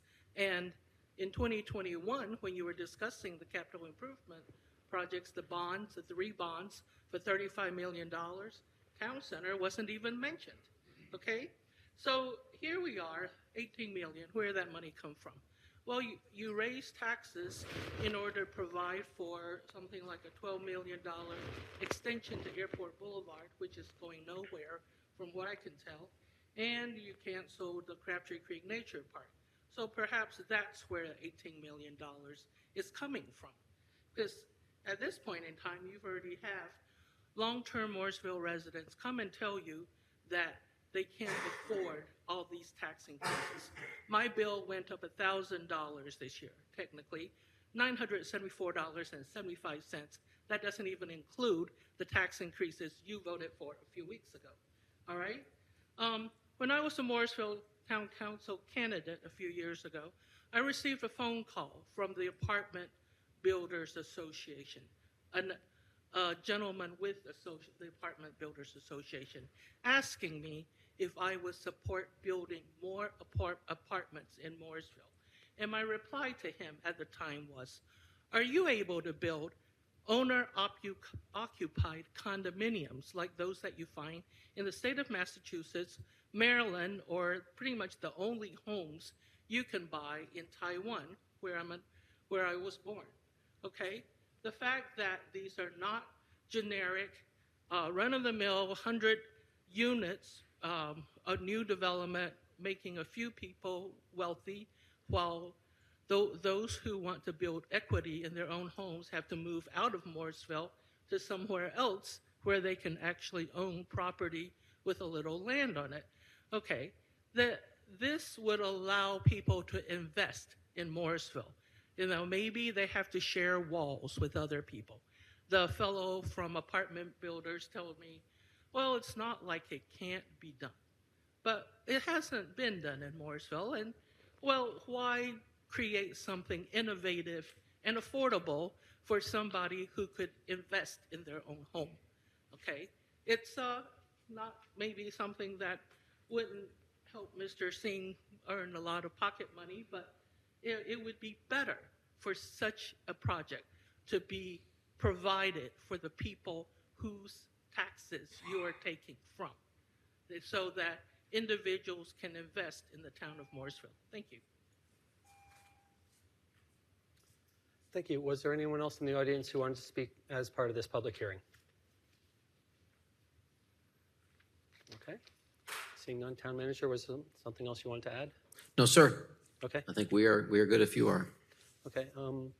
As staff has indicated, there don't expect to be any further changes. We do not. It was in the agenda packet, so that's been in the public. We could entertain a motion at this time to close the public hearing in advance of the September 10th meeting where we're expected to vote on this. I'd entertain that motion, or is there any discussion on that? Happy to close it. Okay, if we're happy to close it, I entertain a motion to close the public hearing on this item. I'll make a motion to close the public hearing. Second. I have a motion from Councilmember Johnson, a second from Mayor Pro Tem Garamella. All those in favor of closing this public hearing, please say aye. Aye. Any opposed? Hearing none, that carries unanimously 6-0. So this item is scheduled to come back before Town Council for action at our September 10th meeting. Thank you very much. Thank you very much to the Sing team for being here tonight in case we had any questions. And we look forward to seeing you on the 10th. At this time, we are scheduled to take a 15-minute break. So if we can please reconvene at 8:05, or let's say, yeah, 8:05. That should be good.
Thank you. We're coming back into session now.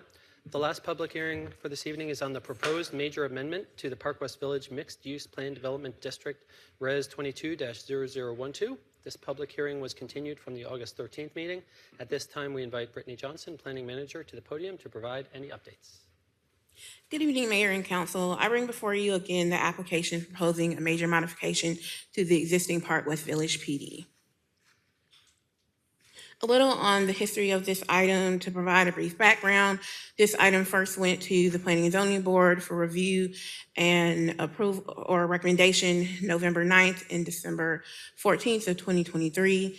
PZB did recommend approval by a vote of 3-2. On July 23rd, staff briefed council on this item and the public hearing was opened.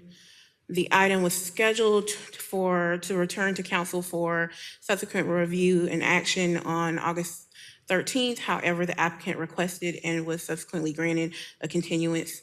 And so the item is before you again tonight for action, and the public hearing on this item remains open.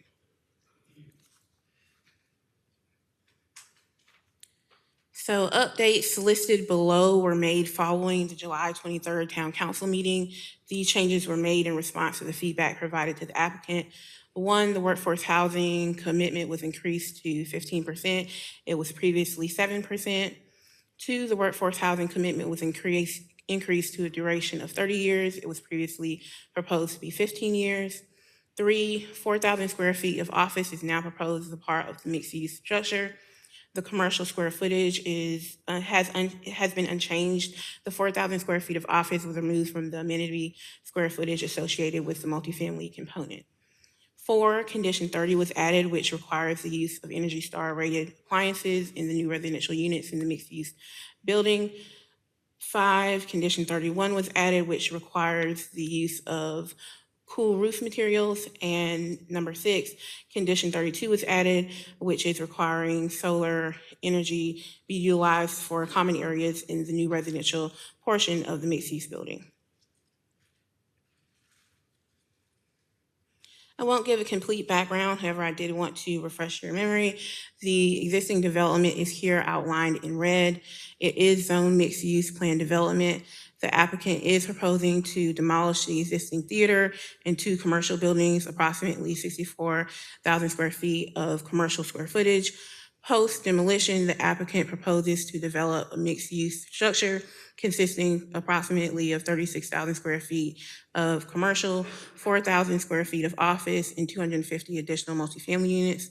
On a separate out parcel, the applicant is proposing a 125-room hotel or additional commercial square footage, and the applicant is also again proposing 15% of those new additional units be designated as workforce housing. We have our property information that's unchanged. Please keep in mind that the 2021 future land use plan designates the subject property as Regional Activity Center. Here is our redevelopment area. The redevelopment area is here outlined in yellow. For our existing conditions, we have the existing theater building. This is Bad Daddy's for your reference, Bristol Creek Drive, and here we have Village Marketplace. For our demolition plan, again, we would be demolishing the existing theater, 2 existing commercial buildings, and the center plaza area will be redeveloped as a separate minor modification. Again, we have this out parcel, which is the location of the proposed 125-room hotel or additional commercial square footage. I'll go on to the enlarged sketch plan. It's a little bit better here. So we have the mixed use building 3 in this area. We do have, that's consisting of 21,000 square feet of commercial, 250 multifamily units, and 4,000 square feet of office. That's in this area denoted in gray. We have a separate commercial building, and again, this revised outdoor plaza, which is being reviewed via a separate minor mod. And here on this out parcel, again, the 125-room hotel or commercial square footage. And here is the proposed location of the shuttle stop. We do have a parking exhibit, which was updated from the last submittal. There is existing parking in this area. The proposal would require 967 spaces, and existing today, there are 1,042 spaces existing. We have a few conceptual renderings. Again, I will click through these fairly quickly as the applicant will review some of the changes in more detail. The first image here is a view of the outdoor plaza looking towards the proposed mixed-use structure. On this upper photo here, we have a bird's eye view looking towards the proposed mixed-use building. And in the lower photo, we have a bird's eye view of the outdoor plaza. And here in our last image is an eye-level view towards the mixed-use structure. Just as a reminder, those proposed modifications, the proposed amendment to the major modification is to the existing PD, meaning that the applicant has submitted to revise the plan development plan and agreement, modifying the previously approved PD and modifying certain UDO standards to allow for unique development. If this amendment is approved, Park West will be permitted to demolish the existing theater and replace it with 36,000 square feet of commercial, a separate hotel, 4,000 square feet of office, and an additional 250 multifamily units. This approval will authorize the modification to the sketch plan, the modified development standards in the narrative, the modified conditions, and minor modifications to the existing comprehensive sign plan. All of this information has gone unchanged. I will go to the updated conditions. The first, we have condition 28. As I stated before, the owner shall provide 15% of the new residential units for workforce housing, and they have also extended their commitment from a period of 15 years to a period of 30 years of duration.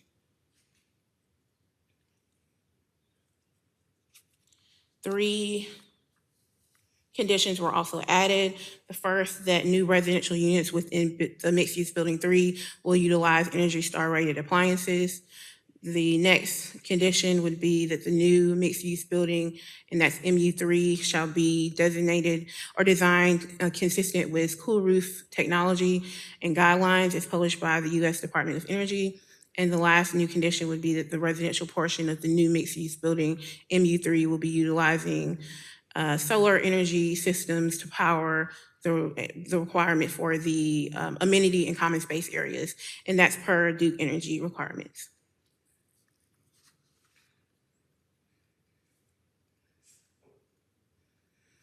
Staff recommendations. Again, staff does recommend approval of this requested PD modification for the following reasons. 1, the requested PD modification is consistent with the future land use plan.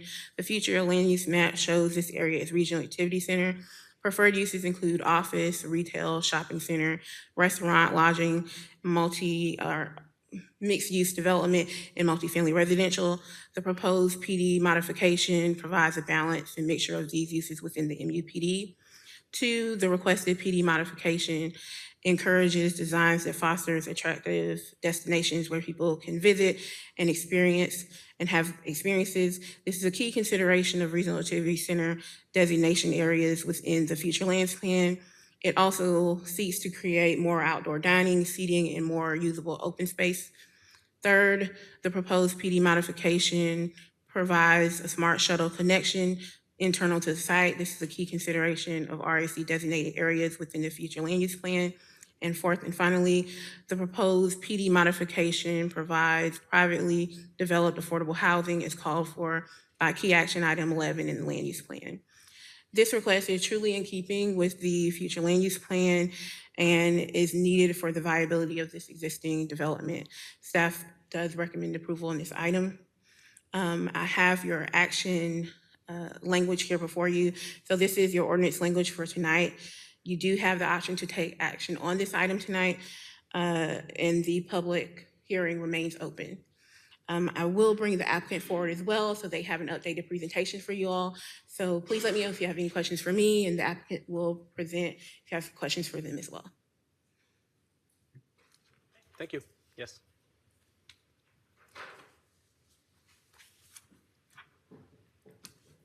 stand here. Oh, so let me just start first by thanking Ms. Johnson for the presentation on the update. I'm also very happy to be here with you tonight to present some of the changes we've made. We've got the slide deck that was presented last time. I'm going to skip through these and go right to the revised slides to just touch on all of those items. But oh, okay, got it. Sorry, that's all right.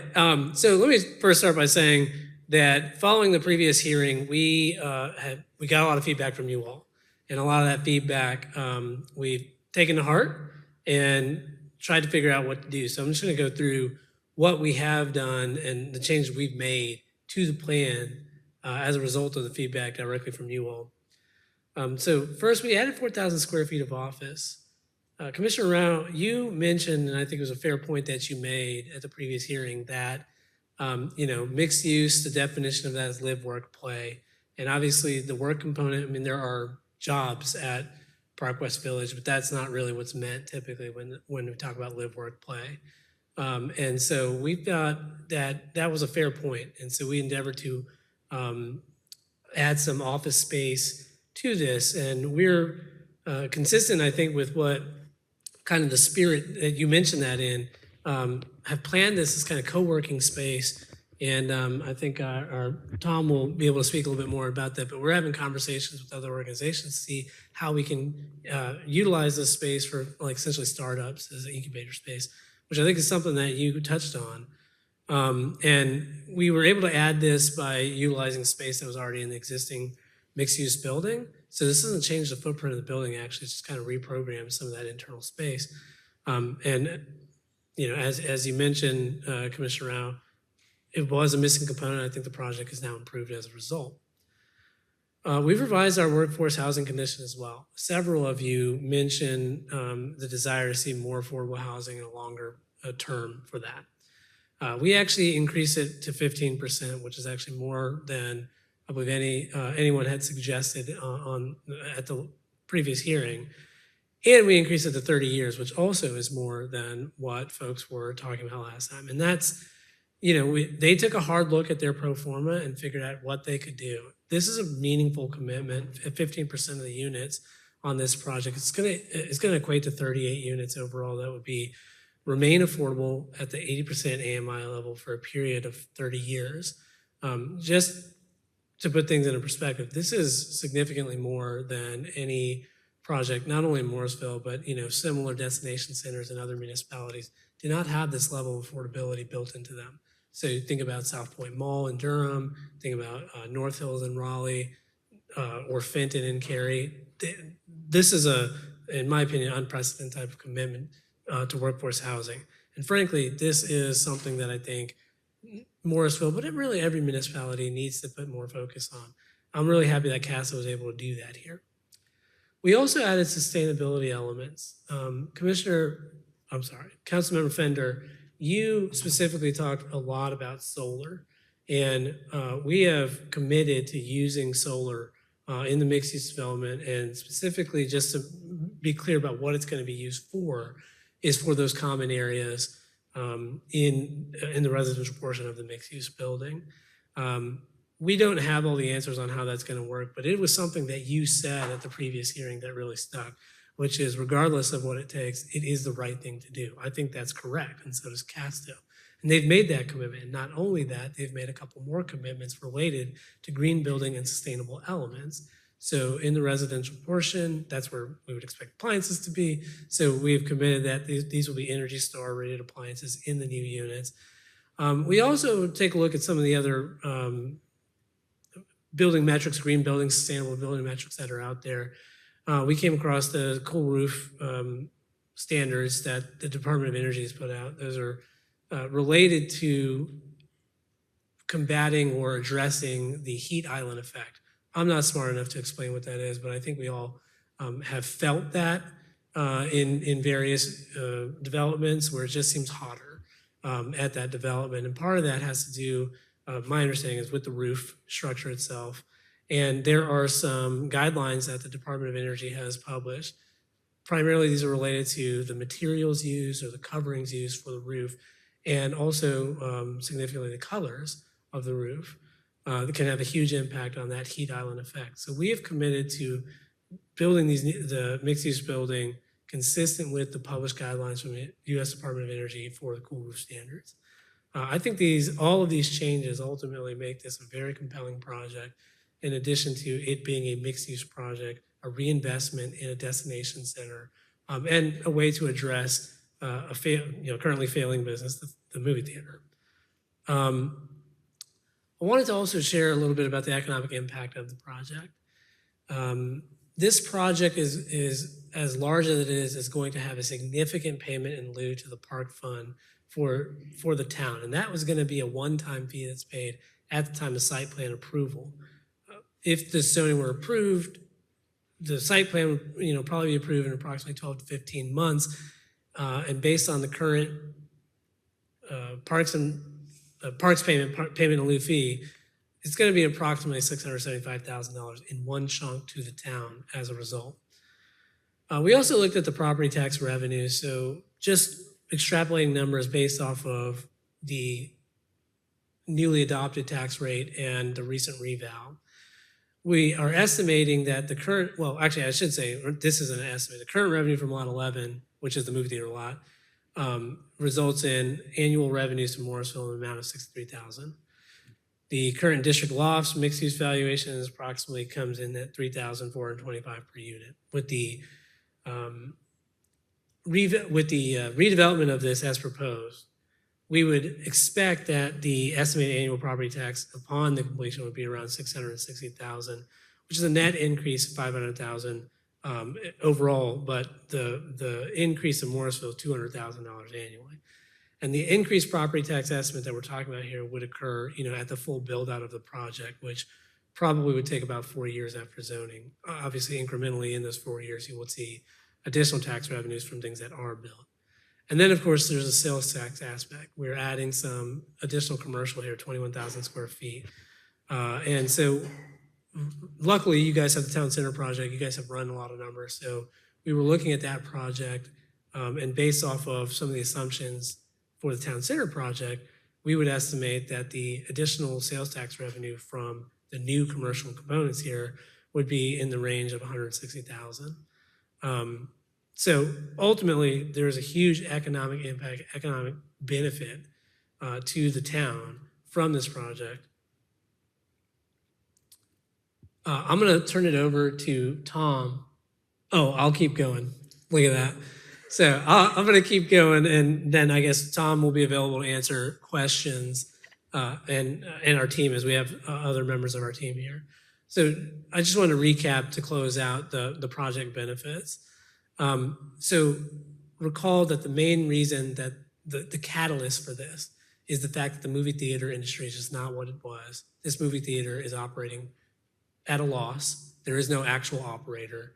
And so this is meant to address a very real concern today, which is that the movie theater is going to close and, is just not a productive building for the owners.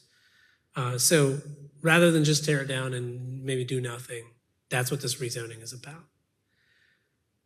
The town has, and I think you heard from that wonderful video we saw, a little bit about the Smart Shuttle initiative in the town.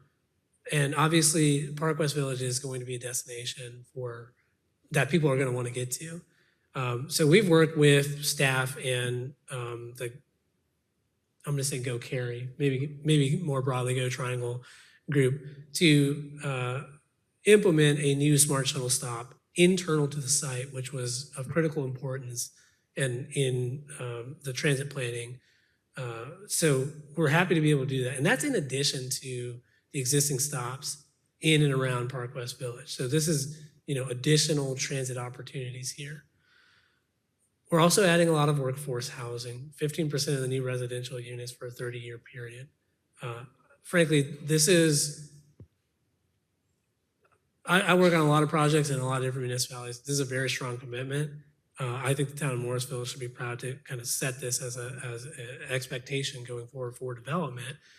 CASA has really risen to the occasion in this regard. With respect to the school impacts, I did want to make clear that the units, the new residential units, will be limited to studios, 1 bedrooms, and 2 bedrooms, right? And so based on CASA's experience with other projects that they've developed and from their management company, this is not the type of project that's anticipated in their mind to attract families with school-age children. So even based off of regular numbers, this would likely be a lot lower expected number of students. And in addition to that, it's also limited to the number of bedrooms here. As I already mentioned, there's a significant economic benefit to the town as well in terms of the payment in lieu for parks and also the increased tax revenues over time.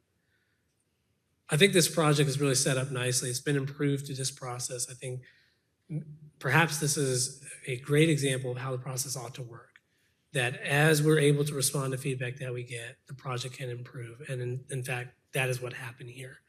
Like I said, our team is available to answer any questions that you may have or respond to any comments.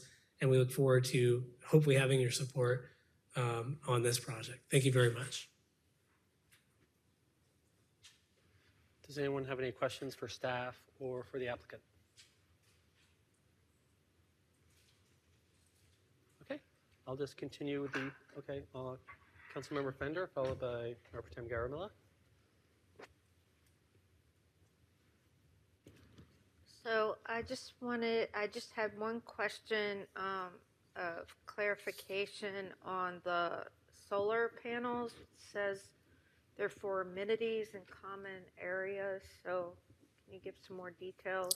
Yes. So the way that this will be programmed is that I guess maybe more, I don't know if everyone is aware of how the electricity gets distributed through a building and how that, but in order to provide the units with power from the solar panels, the owner would actually have to become a utility under North Carolina law. So that is not what CASTA is doing. Instead, what they are doing is going to design the building to utilize the power harness from the solar panels in common areas and amenity spaces in the residential building. That way, it doesn't have to be separately metered for every resident. And that is kind of the best way for them to implement solar panels on the building. Does that answer your question? Partly. Okay. And yeah, I wasn't aware of the aspect of if you provided power to all the apartment units, you'd have to become a utility. So I understand that. But what does the amenities and common areas include specifically? Yeah, that so the solar would be powering. The hallways, stairwells, the lobby, leasing lobby, and then I can't speak to specifically what amenities are there, but I assume there's like a game room. Yeah, the clubhouse, the outdoor, the pool, all the corridors, the air conditioning that's inside of that, elevator, anything that is controlled by the building operator. Okay. And then where will the solar panels still reside on the roof of this building? That's the intent, yes. Okay. All right. Thank you. Thank you. Okay. Mayor Pro Tem Garamilla, followed by Councilmember Rao, please. Yeah, I got a lot of questions because I was not there last time. Fair enough. I wanted to ask those questions. I want to start by saying, a lot of changes have been done, but I want to go fundamentally and ask, what were the things which were tried in your purview minus the apartments that you had to come with apartment complex concept? Sure. I'll let Tom answer that one. Sure. So when we first started seeing that the issues were occurring with the theater industry, you first go back and say, is it the operator or what are the conditions around? Does it mean it needs to be another operator? And as you started looking at globally what's going on or nationally what's going on in the theaters, it's clear that it's not the operator and it's not necessarily maybe the conditions here in Morrisville. It is the industry as a whole. So that puts us into a different category of how we try to solve this issue. So the first part of it was to look at what can you add to it? Can you add some type of entertainment components to it and work through that part of it. But the problem is still there that if you deal with it with only a portion of that, you still have the theater, which is going to continue to be failing. So you have to deal with it more globally. So we did look at trying to bring in entertainment uses and operators, such as things where they may have food and restaurant or bowling or other things. And we've had operators that we have talked to who've just said they're not interested in that market. So we can't control that and bring them in. We did talk to pickleball people, several. Some just said, again, not in that market or not in that situation. Others, some of them said, we had the Bye Bye Baby go out. We're replacing that with Nordstrom Rack, but that building is what these users are looking for. They want second generation or third generation box space. We don't have that to offer to them, so we can't bring that in that condition. They're not going to, and they won't rent a first generation space because of the economics. So that's out. So you start going down these things with these different types of entertainment uses and other things that just are looking for second or third generation space because the economics are so advantageous for them.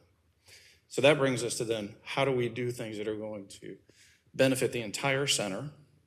Some of those we looked at as possible. Some may not have been so beneficial to the entire center. And that gets us back to saying it's creating that environment, that outside environment, that engaging environment with the restaurants and the people and bringing those things in. And it brings us back to saying office market isn't there.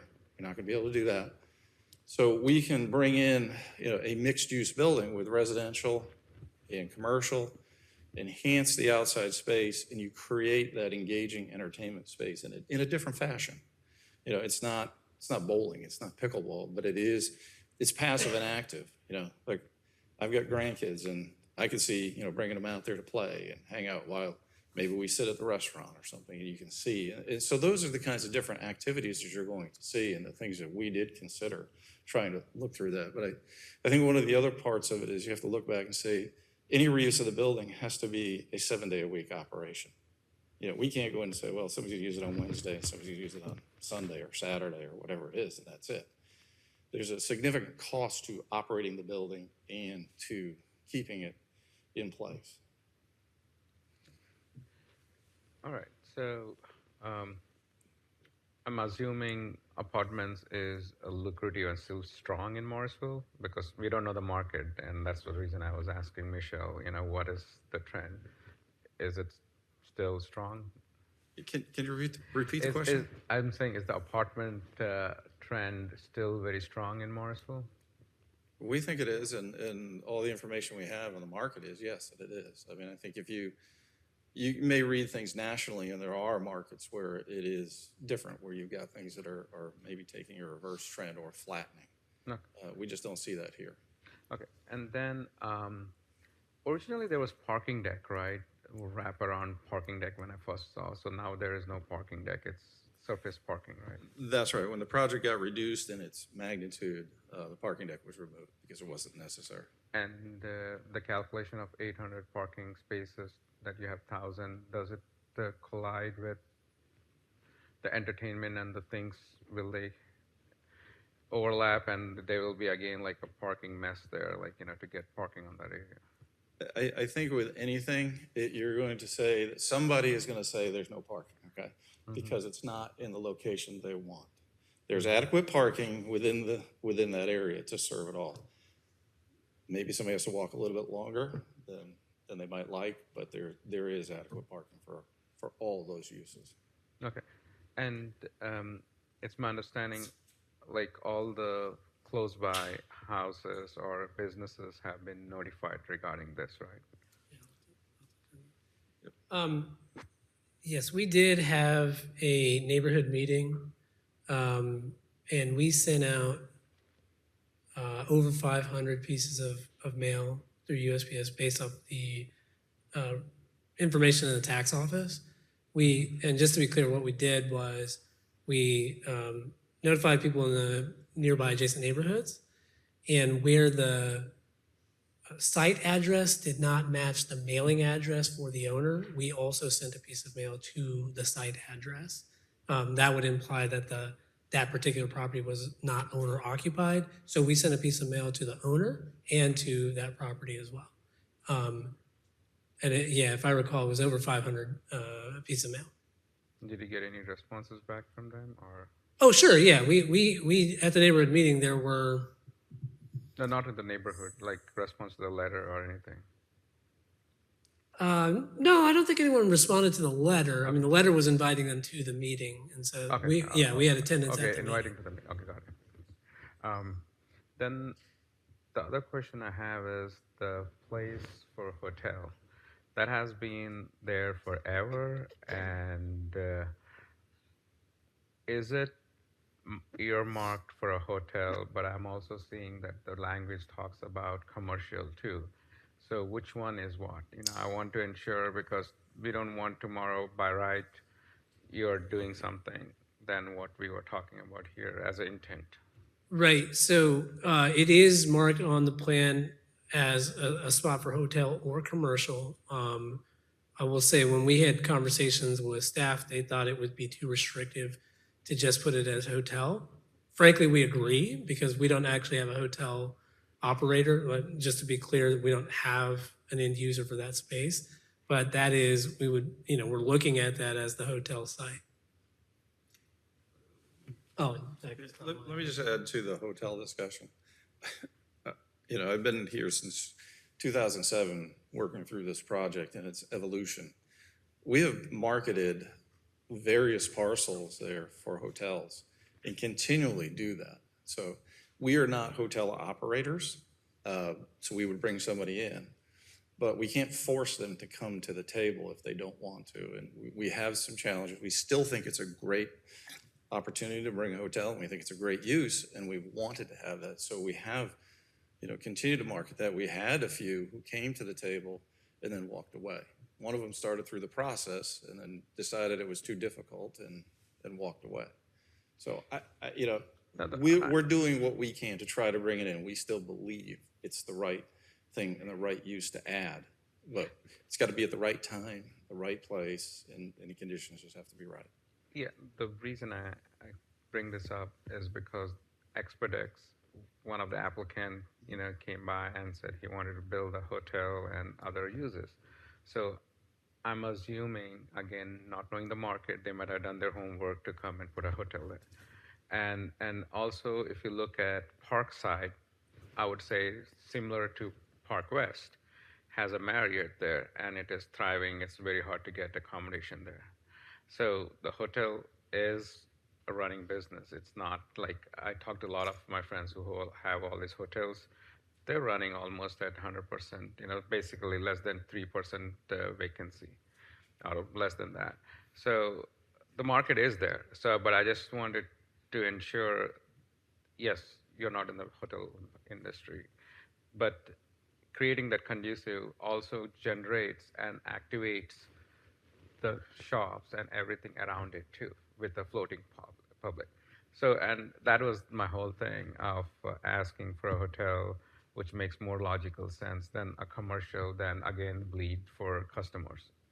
That was my thought. So I think totally agree. The hotel use is not something that, well, I think you just heard Tom say. Yeah. Hotel use, it would be, in their mind, a great benefit to the site. I did want to touch on a couple things. I agree with you on the metrics, right? Like it appears that hotels are doing well, and that might suggest that maybe another hotel is viable in this market. That having been said, there is a hotel that's approved at a property on, I think it's at 804 Airport here in Morrisville. It's been approved for a while. I have no idea why it's not been built. It's not been built, and they've got an approved site plan. I'm just giving you that data point. The other thing is the Expedis site, likely a better spot for a hotel just based on where it's located and its visibility. But we agree that a hotel would be an attractive use here. Okay. And then I appreciate, you giving, like 38 apartments, and that is a good amount. But also I wanted to ensure how would you decide a 1-bedroom or a 2-bedroom, based? Is it like first come first, or is it pretty much like when you say first come first, I also want to know more from Michelle, like the last 2 rezonings that we did for, what is that, Alta down next to CVS and on the Slater Road. How is it working? That's something I want to ask you, Michelle, after this. Okay. So the way I would answer your question is that none of the units are designated as market or affordable units. They are all the same, unit. They're building the same unit and they would be available to anyone. It would be offered on a first come, first served basis. So the commitment here is that 15% of the units would be designated, would be rented at a rate that's affordable at the 80% AMI level, right? So out of 38 units, it is possible that all 38 end up being 1-bedroom apartments if that is who is at the table to rent those and they qualify at that appropriate AMI level. Alternatively, it's also possible that all 38 would be 2-bedroom units and anything in between. But maybe another way to describe it is like unit 201 is not an affordable unit, and when that person moves out, it would be rented then to another person who qualifies for it. That's not it. These are floating units, which gives CASA the ability to address the population in need of workforce housing as they come to the project, regardless of who they are. Just when they come, if a unit's available, they can address it that way. It also gives them the ability to be flexible so that they're not pigeonholed into, saying that these are the 38 units, these specific units are the 38 units. And so that last one, they've got to go find someone who's qualified for a 2-bedroom that maybe hasn't yet leased. We want to be able to fill these spaces with people who need them rather than say, we're splitting them evenly. There's going to be this many ones and this many, Yeah, you keep saying first come, first service. So who is administrating it? Is it Wake County who's going to administer it, or Castor who's to administer? Who gets those 38 units? It is CASA's responsibility to ensure that the 15% metric is met. I believe the zoning commitment calls for annual reporting to the town, and I think that's something that you were kind of asking for some clarification from town on how those other projects have been administered. Maybe is the word I would use. And I don't know if someone wants to address it. I don't have specific numbers for those other developments, but they will be making those updates and reports to the planning department in line with the other developments. I'm not sure if we have any other additional information on those other developments. Yeah, I would like to know, because it's almost 3 years or so for those apartments, how is it panning out? Are we getting those numbers? And who are really getting benefited out of it? Yeah, so right now there are only 2 other construction projects that are subject to that condition, the Alta Ren project that you referenced, as well as a new apartment complex on Slater Road. The way the conditions for those developments read is that their reporting didn't start until December of the year that they were fully occupied. So after that last occupancy permit was issued. So we've only been through 1 round of reporting with Alta Ren. And we did verify that last year. Our code enforcement officer, Jordan Prince, set up a system with them to get that documentation in and confirm compliance. But the other apartment on Slater has not hit that trigger yet where they are required to conform. Okay, so that's helpful because I want to ensure we say 30 years and someone is checking it. I appreciate that. All right, those are the questions for me for now. Councilmember Rao, followed by Councilmember Rabati. Yeah, just a quick question. I mean, thank you for all your work on this. My one question is, well, in terms of the workforce housing, Mayor Pro Tem Garimella brought up a really good point about us not really, being better knowledgeable about trends in the market. So based on these numbers, and I'm as much of an affordable housing expert as Councilmember Strogan Johnson, who served on the Wake County Committee, but what would be for a one-bedroom apartment, what would be the price at 80% AMI, and how would that rate compare to, and the reason I say that is I definitely am convinced, just based on feedback I've been getting out there in the public, Morrisville, I've received a couple contacts from people that are moving from Morrisville from apartments because of the cost. So I just am curious as to. So let me answer that question with some specific numbers and also just, you know, an explanation of how these numbers are determined. So the HUD sets the annual income limits, and I believe and it's based off of the MSA. So there isn't a Morrisville MSA, so to speak. There is a larger MSA that includes Morrisville, just to be clear. And I think the AMI is somewhere for like a one person or two person, somewhere like 97,000 is like 2-person AMI. And so when HUD has a definition of how they look at housing affordability. And the easiest way for me to describe it is it's essentially 30% of your monthly income, that will be your housing cost, right?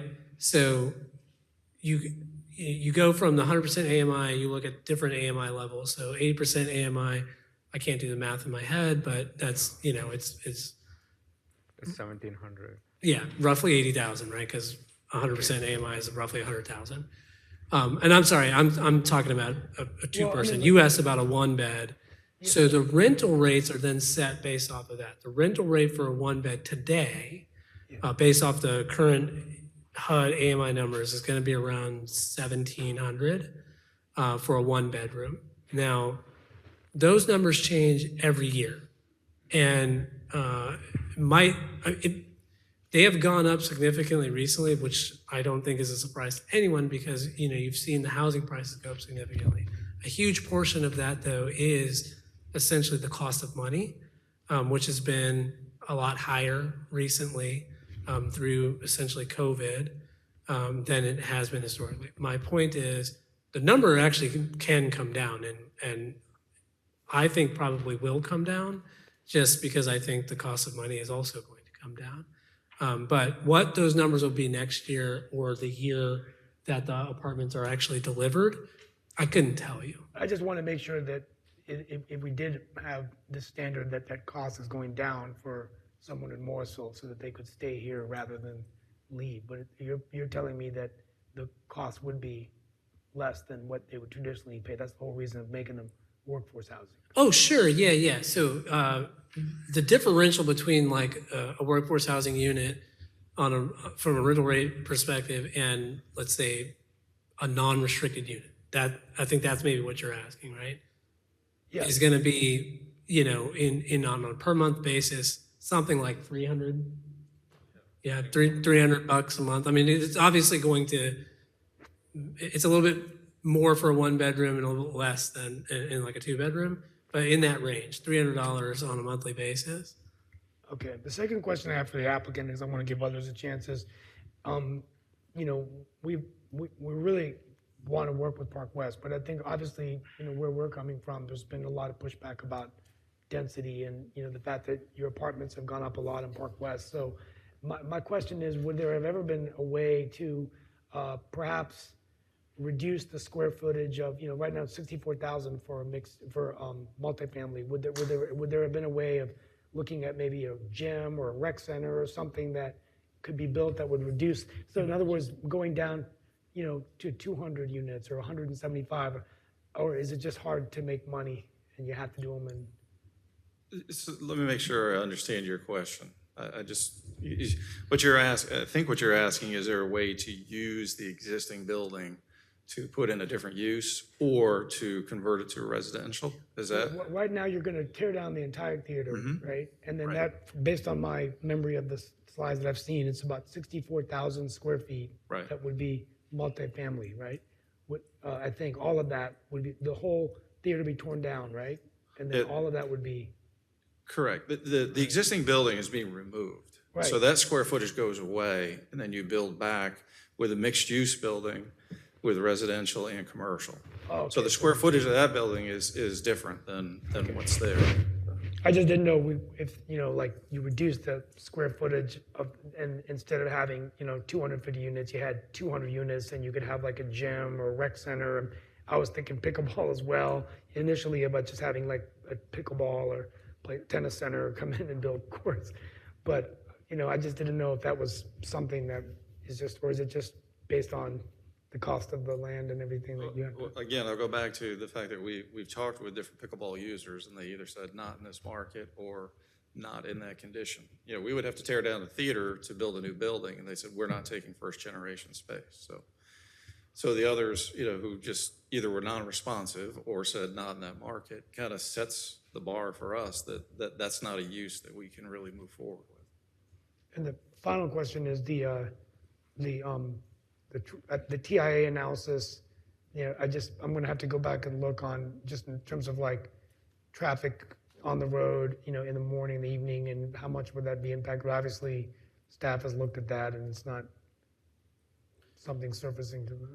Yeah, staff has looked at that, and the way I would describe this, and we do have our traffic engineer available, but the way I would describe this is that there was a TIA that was done originally. Every TIA, when it's done, assumes not only a full build out, but also a full utilization of it.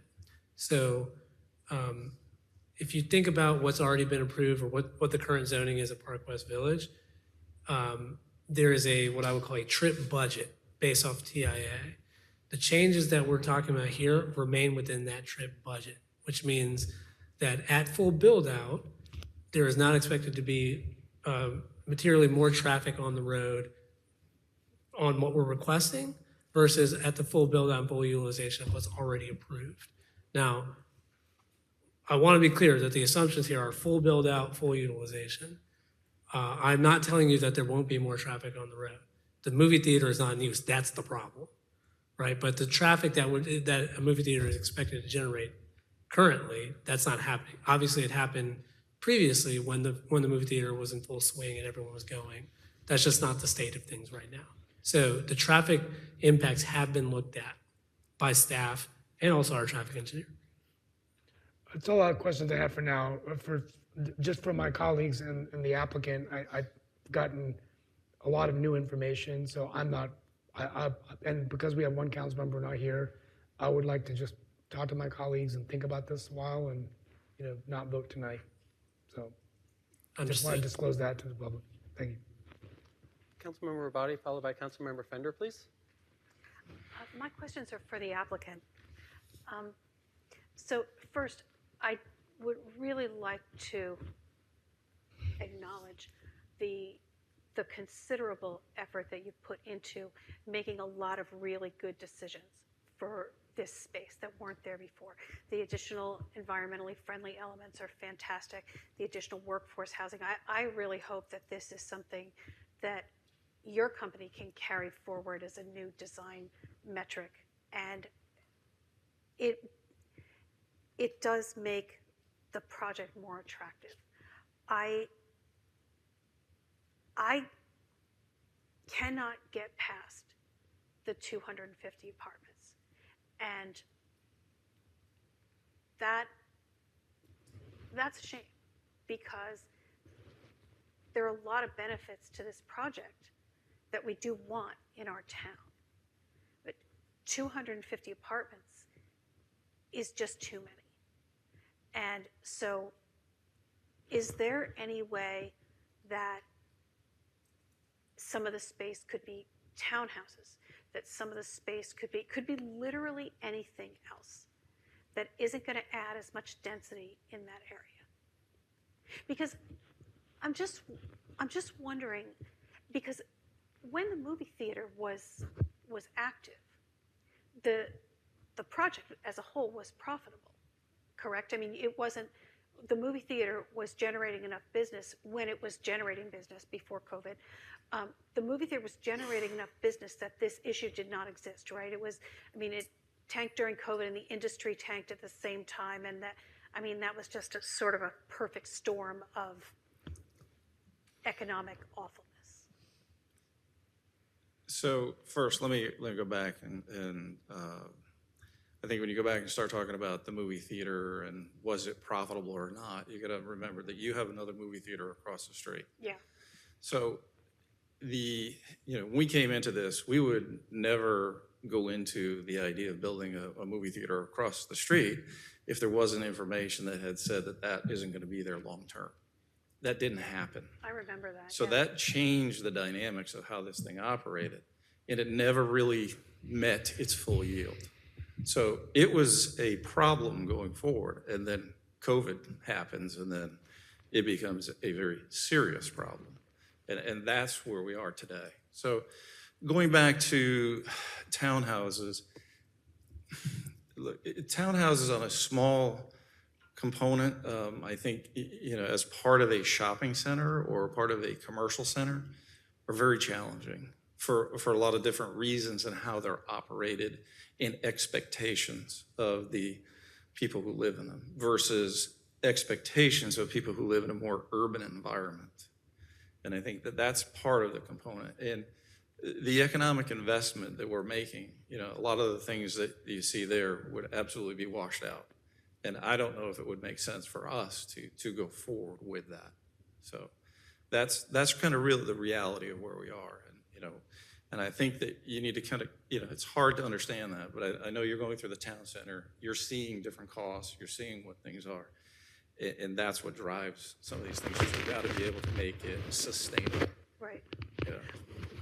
Can you explain to me, I didn't really understand, I know you've said it twice, but I still don't understand it, the difference between first generation versus second generation. I don't really get that. So let's take the Bye Bye Baby example. That building, when we put Bye Bye Baby in it, that's considered first generation tenant. When they leave, that's an existing building that somebody else is going into. So Nordstrom Rack's going into that. They would be kind of considered second generation. If they were to leave and somebody else comes in, then it's kind of third generation. So the lifespan of that building, it's some of the things change on what can happen in it, what the economics are of using that space. I understand. No, I understand what first generation, second. I understand what they mean. I don't understand what you said that because you're going to tear the movie theater down, and if you built a building that was the size of, let's say, a Bye Bye Baby or a Costco or whatever. Whatever. So why is it more expensive for the tenant to go into that building than it would be for like a Bye Bye Baby or anything else? Sure. We have to be able to finance what we're doing. And so the lenders are going to look at a return that has to be met to be able to get the financing. So if you're going to build a new building, there's a cost that is significantly greater than trying to just reuse an existing building. For an example, if somebody goes into that building and, take the pickleball use, right? They're not going to go in and do a lot of improvements to the building. Right. So the cost to go in, the cost of that project is far, far less than it would be to build a new building. So their rent then to be able to use that space is way less than it would be if we had to build a new building, get the financing, and meet the returns that the banks require. Okay, and that's because the difference between a Nordstrom Rack and a Bye Bye Baby is not significant in terms of footprint, fittings inside the space, whatever. But if like a restaurant wanted to go in there, you would have to redo the whole thing. But it would still be less expensive than building something from the ground up. Yeah, that is true. Okay. But the size of the space matters too, and that's kind of putting a small use into a much larger building is not very effective for anybody. Yeah. Okay. I am really trying to get to yes on this. I want you to really know that. And I understand that you've made significant improvements to the project, and I appreciate that. Yeah, I appreciate that. Thank you. Councilmember Fender, please. I have a question about an earlier comment you made about the when you guys have talked to hotel companies previously that they've said it's too difficult to put a hotel in that area. So why is that? No, that's actually not what I intended. What happened was we were going through the process here. and they decided that the process was too difficult and walked away. So Why would the process be? I can't answer why they thought that. May have been an excuse, whatever, but they walked away. We actually had site plans submitted. We're working through things.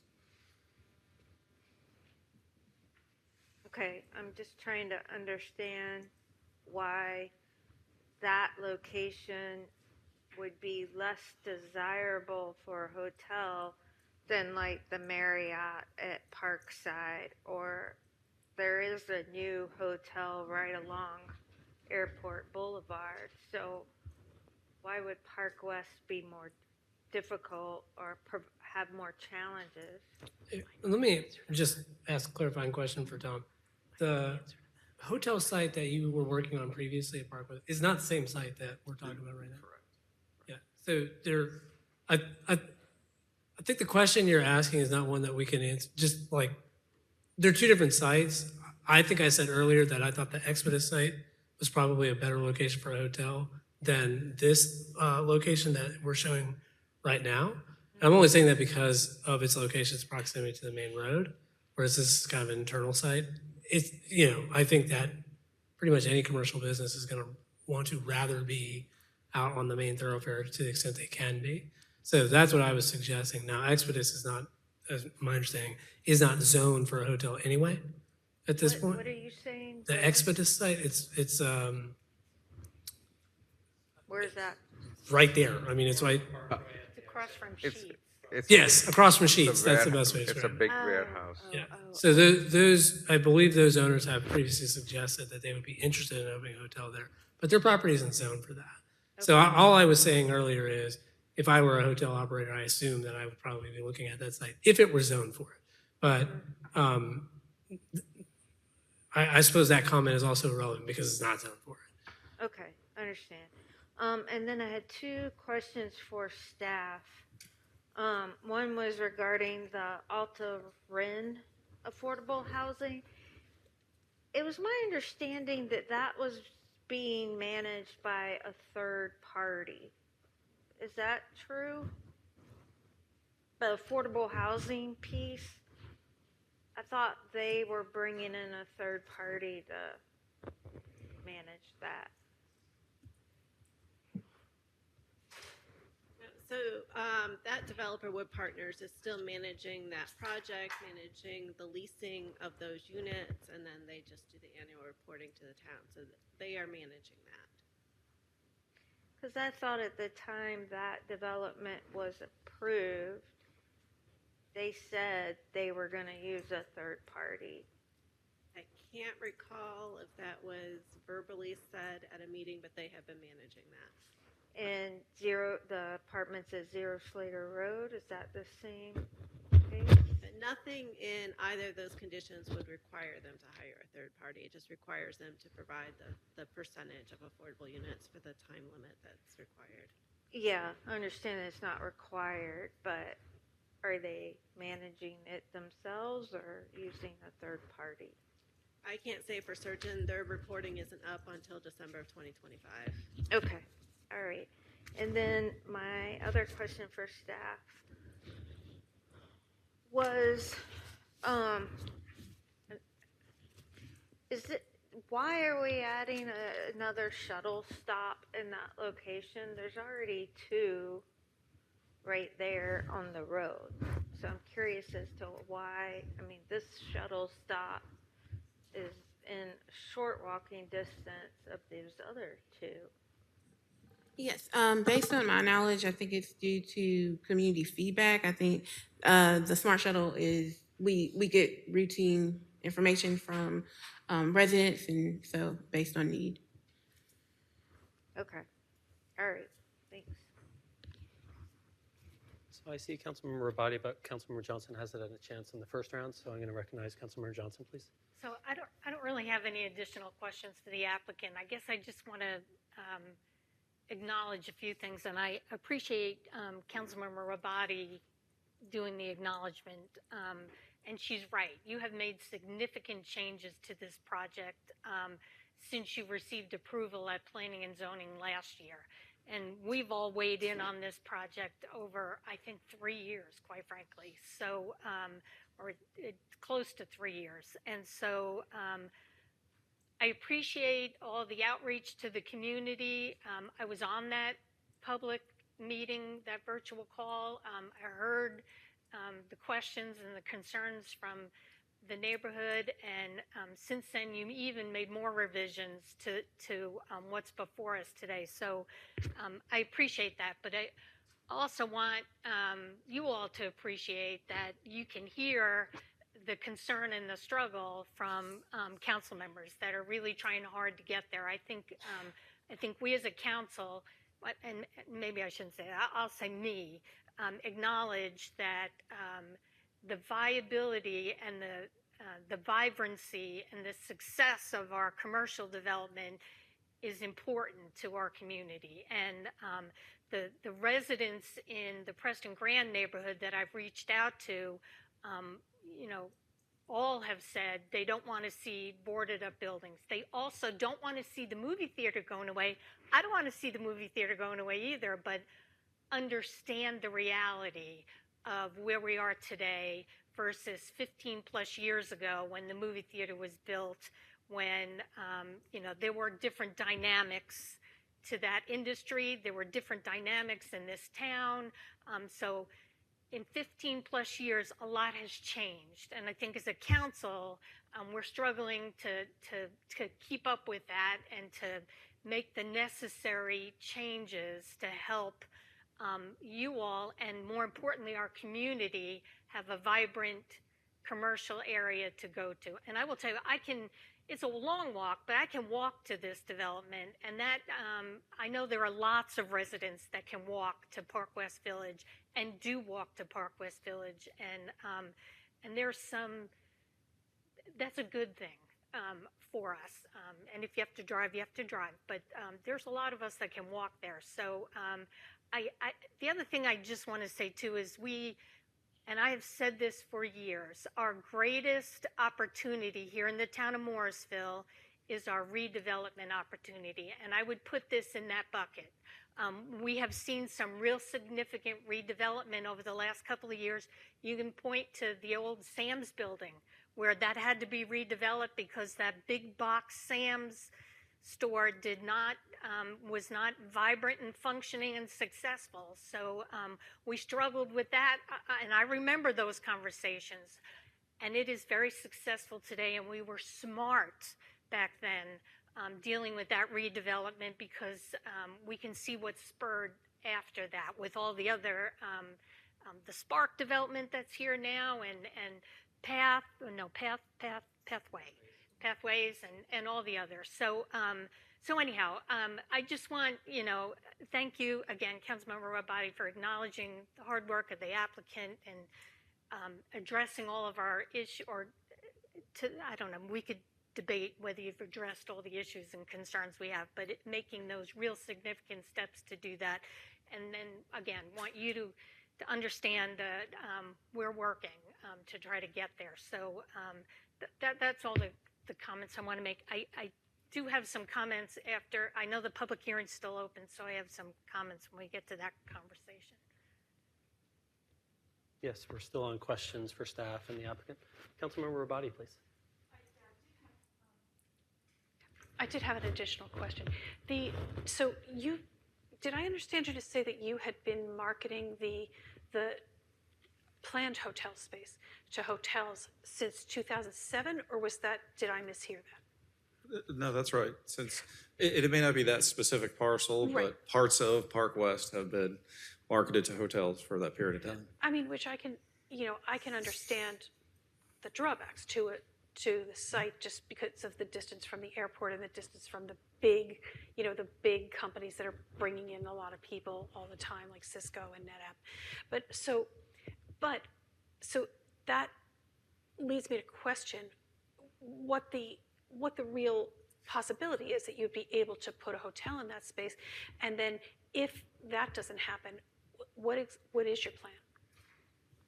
We're patient, first of all. So, I mean, you can see that hasn't been developed. We didn't go in and just slap a building in there, in all this time, because we think it has to be the right thing. You mentioned the proximity to the airport. It's a positive and a negative. I mean, because yes, you're close, but you're so close that you have all the other hotels that you have on airport in it. So it limits who you can get to go there. And that's part of the challenge, trying to find somebody who's willing to go into that environment, not being, right on the front Main Street, and understand what it's like to be in that location. So that is part of the challenge. We don't have plans to do anything but to try to put something like that in there, and we've kind of held it out for a long time to do something that is going to be unique there. So, what if, as far as that parcel, I don't know. I don't think there's, our goal is to try to see if we can get the right thing there, and if that is a hotel that will go there, then great. That's what we would try to do. Okay, thank you. Okay, I have a little follow-up on that. What is that parcel zoned for now? The entirety of Park West is zoned for, commercial, hotel, office, and, the residential. So it kind of begs the question, why is that even part of this application, since you can do that by right? Well, we were responding to some requests from council, really, to try to make sure that we had a location for it. So I think we certainly are willing to designate that and continue to try that. So. Okay. Yeah, sounds like we all want you guys to be successful. Okay, I don't see any more questions. Could I ask a clarifying question? Yeah, please do. Is Councilmember Scroggins Johnson on? She's participating remotely Okay, at this time. because she didn't ask any questions, that's why. Right, I'll be alerted by the deputy town clerk if she wants to chime in. But that's a valid question. Okay. So at this point, we'd be at the time for the public hearing. I'd like to recognize Town Clerk Spillane. Is there anyone signed up for public hearing tonight? Yes, there is one individual signed up, a Mr. Rick Bain. Okay. You will have 3 minutes, sir. Please, your name and your residential address for the record. Yeah, you go to the other mic. Yes, please.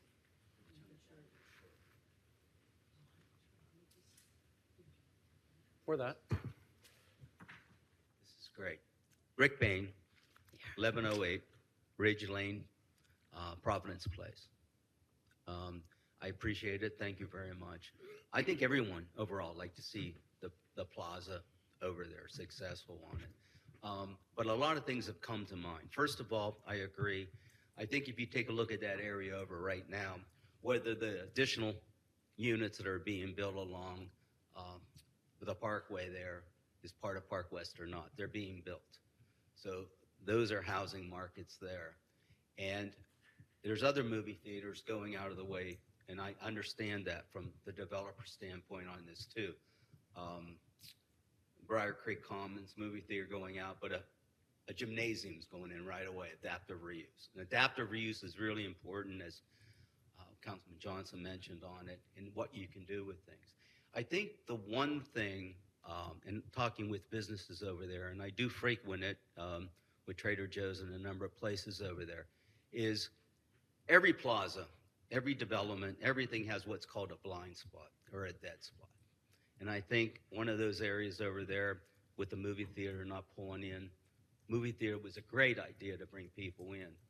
But I think the idea is if you're tearing it down anyway, why wouldn't you want to take a look at putting a hotel there and bank that land for another best use that you have for the hotel, and would draw businesses there and feed the restaurant that you have there, like Firebirds? And Hickory Tavern's been there, in and out of there 2 or 3 times now. 2, 3, 3, yeah. So you have a dead spot in that arena. And by just tearing some stuff down and putting apartments in when people can cook at their house or watch TV and stream at home is not going to do a whole lot with it. So I just think if there's a better use, and I think some of the appointments that came up in regards to the number of apartments, scale back. You've got townhouses there. You've got plenty of housing in that arena right now, and you've got plenty of parking as we need right now with that, and I understand it. But I think that needs something of excitement. And you say, and I think you mentioned at other meetings before I've been here too, You want to create an entertainment district, and you do a great job with the music. And I see a number of people on council that have been down there and see to bring the people in. So it's a great spot, but you just got to catch that right thing, and it takes sometimes a while. But I think a hotel right where you want to take down the movie theater could be at least considered. I know it might take time with deconstruction and construction, but it's a great location with it now. And with any activities coming in Morrisville, it's good. In regards to the apartments and putting the white coal roofs on, you get tax credits for that. And if it's only the common areas, it's your meter for the electricity. It's not the individual owners on it, they're going to get it. So some of these other things with solar, it's not for the residents. It kind of benefits the developer on it. So, am I done? You are. Thank you very much. Feel free to email us, however, if you wish. Thank you. Okay. Was there anyone else signed up or had emailed comments?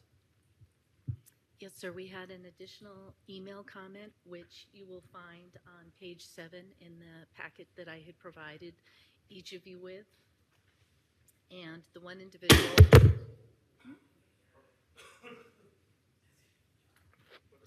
Apologies. I'll summarize Mr. Dixon's comment since he responded today within the time frame. Mr. Dixon is a Morrisville resident, and overall, he is against the rezoning request. He argues adding high-density housing is not beneficial for the town, and suggests that the developer should instead focus on providing amenities and entertainment options to revitalize the area. And again, just restating that he was against this rezoning request. Thank you. Thank you very much. Okay, is there anyone else here in the room who would like to speak on this subject for up to 3 minutes? Okay. Seeing none, if it's the will of the council, we can go ahead and entertain a motion to close the public hearing. There was one council member who indicated they're not interested in voting this evening. So that would be something to keep in mind. If we're not going to vote this evening, we might consider leaving it open. So if anyone has any thoughts either way on those things, now would be the time. Councilmember Johnson.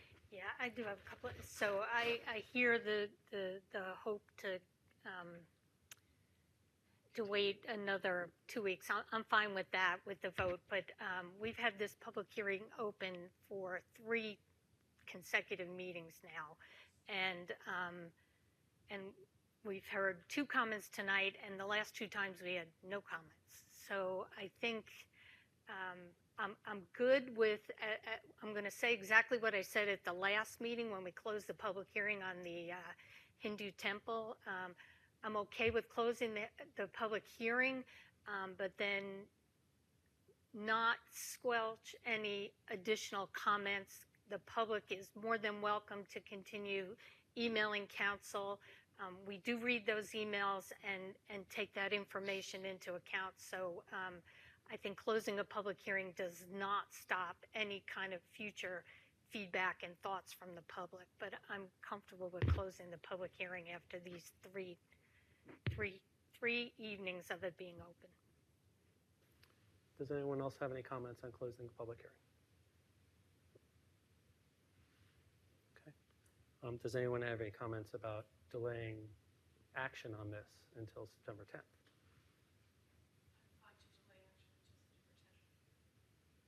Okay. Yes. Could not vote tonight, correct? Because she's remote? That is correct. Okay, then I'm fine to do September 10th. Okay. So sounds like we have, I could delay as well. So we have enough to delay. So does that influence whether or not we close the public hearing? So to that being said, I'll entertain a motion to close the public hearing, and then we'll take a vote. I'm going to make a motion to close the public hearing when we've not asked for any additional information. We've not asked for any additional changes. We can still do that in 2 weeks, but we haven't done that tonight. So I make a motion to close the public hearing. Second. A motion and a second to close the public hearing. All those in favor, please say aye. Aye. Any opposed? Okay, hearing none, that carries 6-0 and unanimously. The public hearing is now closed. Now would be the appropriate time to make any additional comments to be heard by the applicant or anyone else. I know some people have mostly asked questions. Does anyone want to give any comments to be heard for the record? Councilmember Fender. Yeah, I'll make comments because I didn't say them earlier, but I do appreciate Casto coming back with the enhancements regarding the workforce housing of 15% for 30 years. I think if the council can if we can get to a place where we can approve this project, you know, that can set a standard for any future apartments coming in, because up until now, we've had, what has it been, 5 to 10% for 10 years? 15 years. So it hasn't been as extensive as what you're proposing. So I do appreciate that. And then I also do appreciate you guys including the sustainability initiatives within the conditions, because that again, I mean, we should have been doing that kind of thing all along with new developments, including those types of things as requirements. So I appreciate you guys adding that. And then I'm also hoping as we move forward with subsequent developments, future, you know, we can hold them, I'm thinking, to that same standard now that you guys have set the precedent. And it's been a long time coming to get developers to add more sustainability solar panel in their developments. You know, I know Apex requested many times from their developers. So that's all I have. Thank you. Okay, great. I'll go next, and I'd like to echo a lot of what I heard from Councilmember Rabadi and Councilmember Fender about how we appreciate your efforts to make it more palatable and more useful for the community. And I would love for 15% for 30 years to be the standard going forward, even when people are building by right. So I hope that happens and more sustainable happens. But to be frank, I'm a little disappointed that the applicant has brought this forward once again.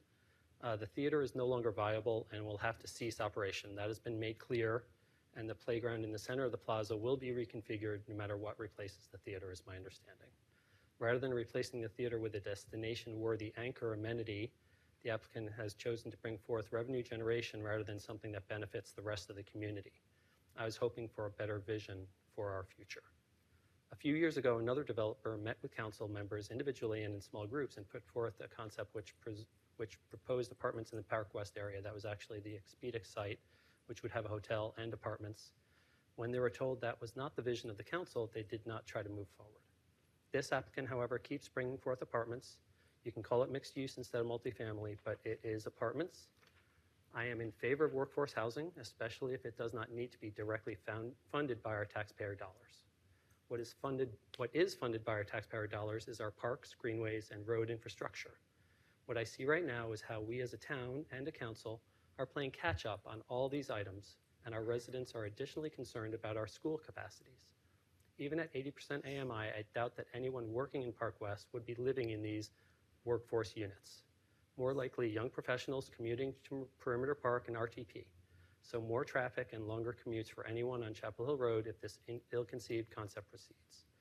Adding 250 more apartments now in a part of town we were not planning to do so is a real problem for me, especially when we have made it clear to our residents that more apartments are coming by right along McCrimmon, in town center, and as part of transit-oriented development. The straws which break the camel's back are these, not those future ones. We can't control those. These are our last chance to control how many apartments we're going to end up finally as a town. Hundreds more apartments are coming in those specified areas, and we have no leverage there at all. Those will be by right. This may be our last opportunity to help this shopping center be a destination and amenity for our residents rather than adding to the burden of our taxpayers.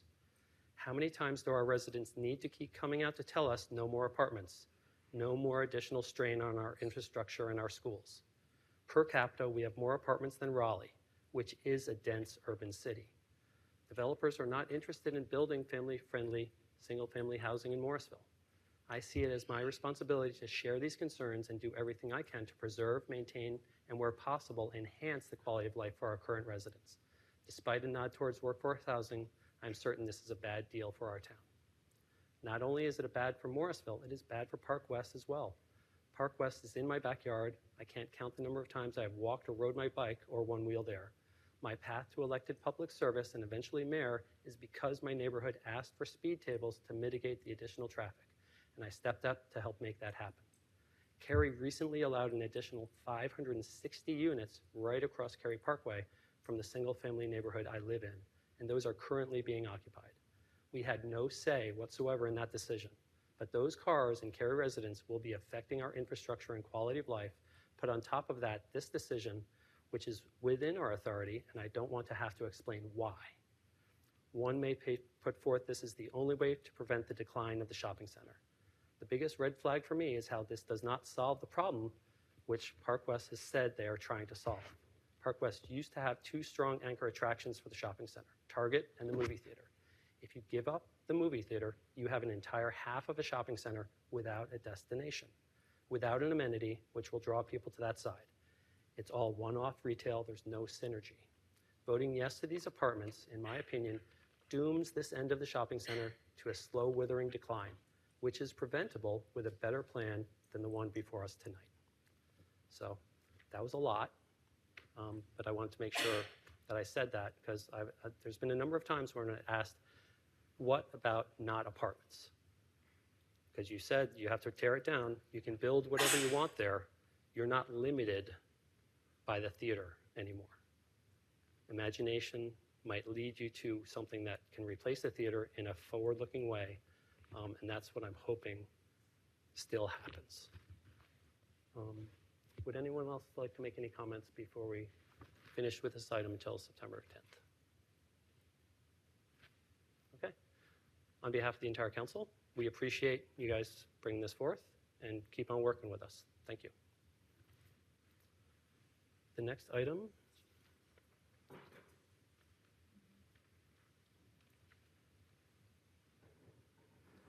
item 11. There is no planned presentation nor discussion on the proposed rezoning for HSNC this evening. Town staff and the applicant continue to review and assess feedback from the August 13th meeting and will be prepared to deliver an update at the September 10th meeting. Okay. Yes. So I have a question from somebody on staff. We're talking about reopening the public hearing for this item at the September 10th meeting. Does that mean the public then has another opportunity to speak? This is going to be a separate public hearing. I'm going to be asked that question the minute I get home tonight. I'm going to have an email. So I would say that, sorry, make sure you can hear me, that if you elect to have another public hearing, that is at your discretion as to whether you choose to do so. If you have folks that have previously spoken that would be interested in speaking again, our practice is generally that they not speak again unless they're speaking to new or different information, as opposed to just offering the same comment a second time.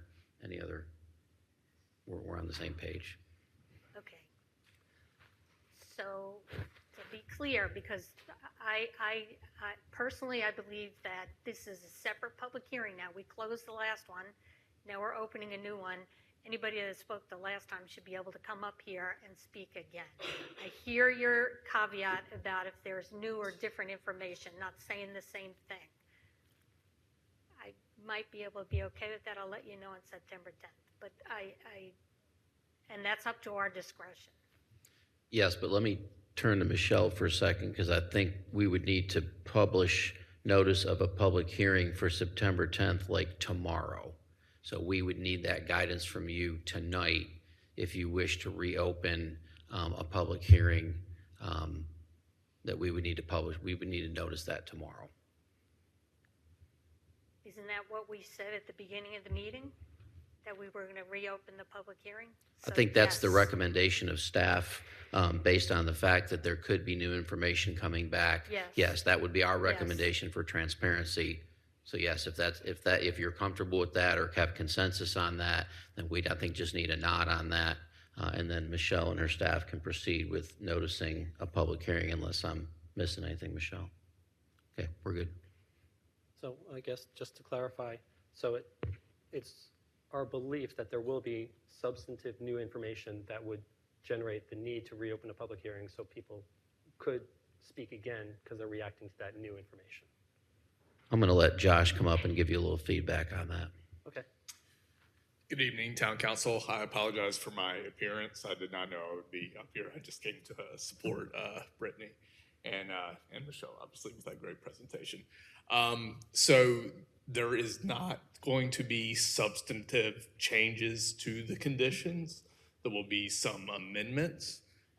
It is not significant, however. That is the feedback that I have been given as of today. Okay. I think we sort of leave it in flux a little bit. Councilmember Ravati. If you could just stay up there one more second. At the last meeting, we had feedback from a number of residents of the adjoining street that were going to be, they felt significantly affected by the current design. So are you saying that there's going to be no change to that aspect of the design?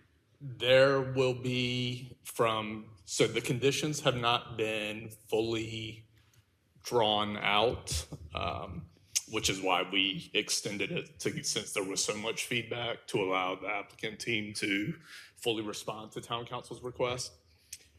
So some of the conditions will be changed slightly, but as far as the conditions related to Clements, there is nothing substantive, I would call. Perhaps some slight modifications, but I think that they addressed a lot of the comments from Town Council, but there's nothing significant. Okay, I have to be honest with you, that's going to present me with a significant concern about the project. Okay, understood. Just getting that out there. Thank you. Mm-hmm. Okay, so in order to allow ourselves some flexibility, I think staff would like to hear that we're willing to reopen the public hearing, decide at that later time whether or not people can get a second bite at the apple. Are we all okay with that? I have one head nod down at the end. I'm okay with opening the public hearing again. We already stated that at the beginning of this meeting, so I think we followed through on that. I think you need to let people speak, quite frankly. Okay, I think we all have nods. So if you guys could notice that, we will reopen it. We plan to reopen it. We will notice that tomorrow, and I think what we may want to, be able to share now so that the folks that may be watching know is what the stand may be on. Are you willing to allow anyone to come up with public comment, given that there could be some changes? Understand what Josh is saying, that they're not substantive in the context of the project. They may be substantive in the context of a resident or another person with interest. So I think in addition to noticing it tomorrow, so there will be a public hearing, this is probably our best public opportunity to share what we're going to allow, what you would choose to allow in that public hearing, whether it's anyone that wishes to speak again, or if you would limit that to folks that have not spoken unless someone is speaking on a change.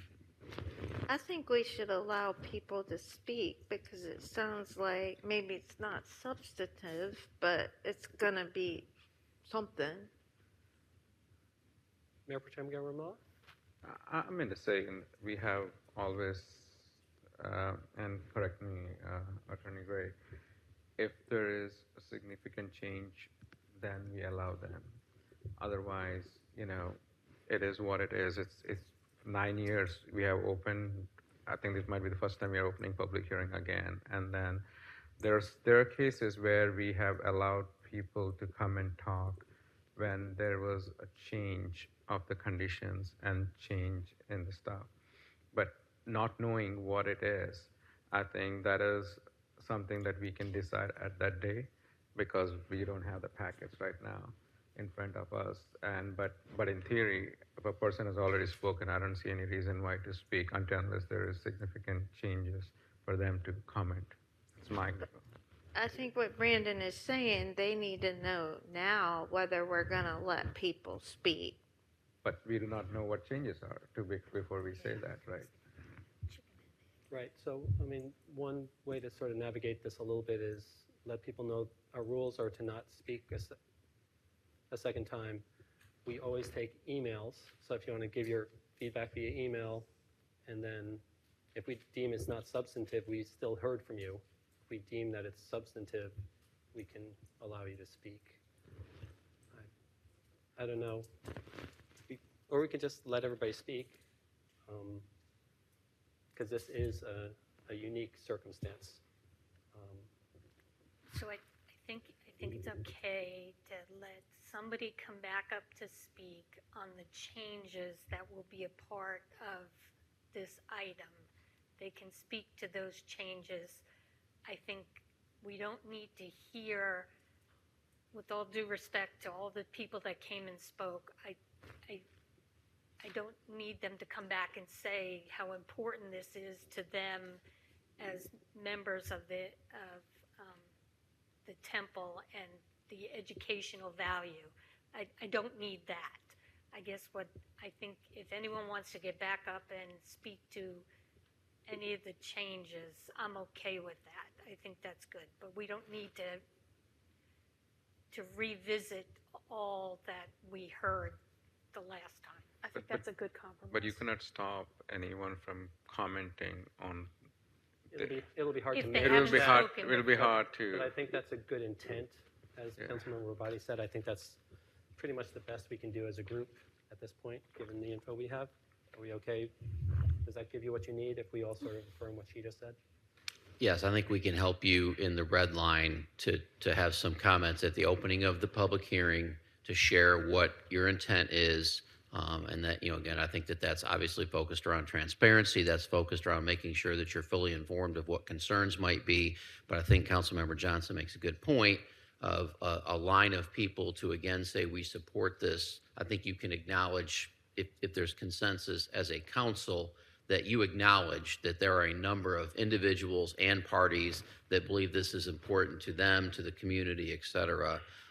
And that you would be focused on hearing new comments related to what might be different with the project. I think that would be appropriate. We can help you with that. And I think that's how you started this conversation, Brandon. So you said that Perhaps. when I started asking the questions. So But it's a great talk. It's a great talk. So we will get that notice tomorrow, and then we will, through the clerk's office, work on a red line to make sure that we're clear going into what we intend to share with the public as far as comments on the 10th. Thank you very much for that. Okay, now we're at item 12, council and manager comments. We will have Mayor Pro Tem Garamella go first, followed by Councilmember Johnson, please. No comments. Councilmember Johnson, followed by myself. So I saved my comments from the last meeting because we all said no comments because we were running so late. So my comments at the last meeting were to congratulate both our planning manager, Brittany Johnson, and Lieutenant Joshua Amon on their Carey Magazine 2024 Movers and Shakers designation. That's fabulous. So, and Michelle took my thunder. She took my thunder in our presentation tonight. So congratulations to both of you. And then the other congratulations I have is for Kieran. Kieran is a nonprofit that works with domestic violence within the South Asian community, and they had a very successful bazaar again this year to raise funds and to raise awareness of domestic violence. And so I congratulate Kieran and the fabulous women that run that organization and the work that they do for folks here in our community. Now it's my turn, followed by Councilmember Rabati. I'd echo everything that Councilmember Johnson just said. Also want to say it's the first week of school for many, so please all be careful about school buses and kids walking around in the neighborhoods again. So let's all just be careful and cognizant of that, please. Councilmember Rabati, followed by Councilmember Fender. No comments, Mayor. Thank you. Councilmember Fender, followed by Councilmember Rao. I have no comments. Councilmember Rao, followed by Councilmember Scroggins Johnson. Well, I just wanted to thank Secretary Weaver for having a great digital summit that I attended and was involved in. I want to wish all the Ukrainians a happy Independence Day belated.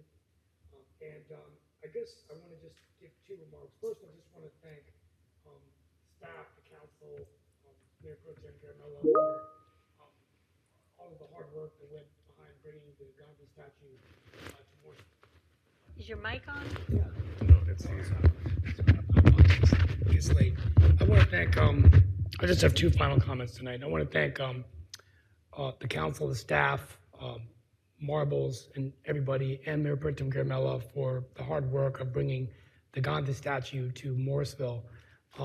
I was involved in 2005 when the money was raised to bring it here, and I can't believe in 2006 it was gifted to Explorers, now Marbles, and I think it's just so great. Town Manager Page and Brandon and the staff and Giselle have been wonderful working with us to move it. So I'm just really, really emotional to see this happen. I think it's going to be great for the residents of Wake County to come here.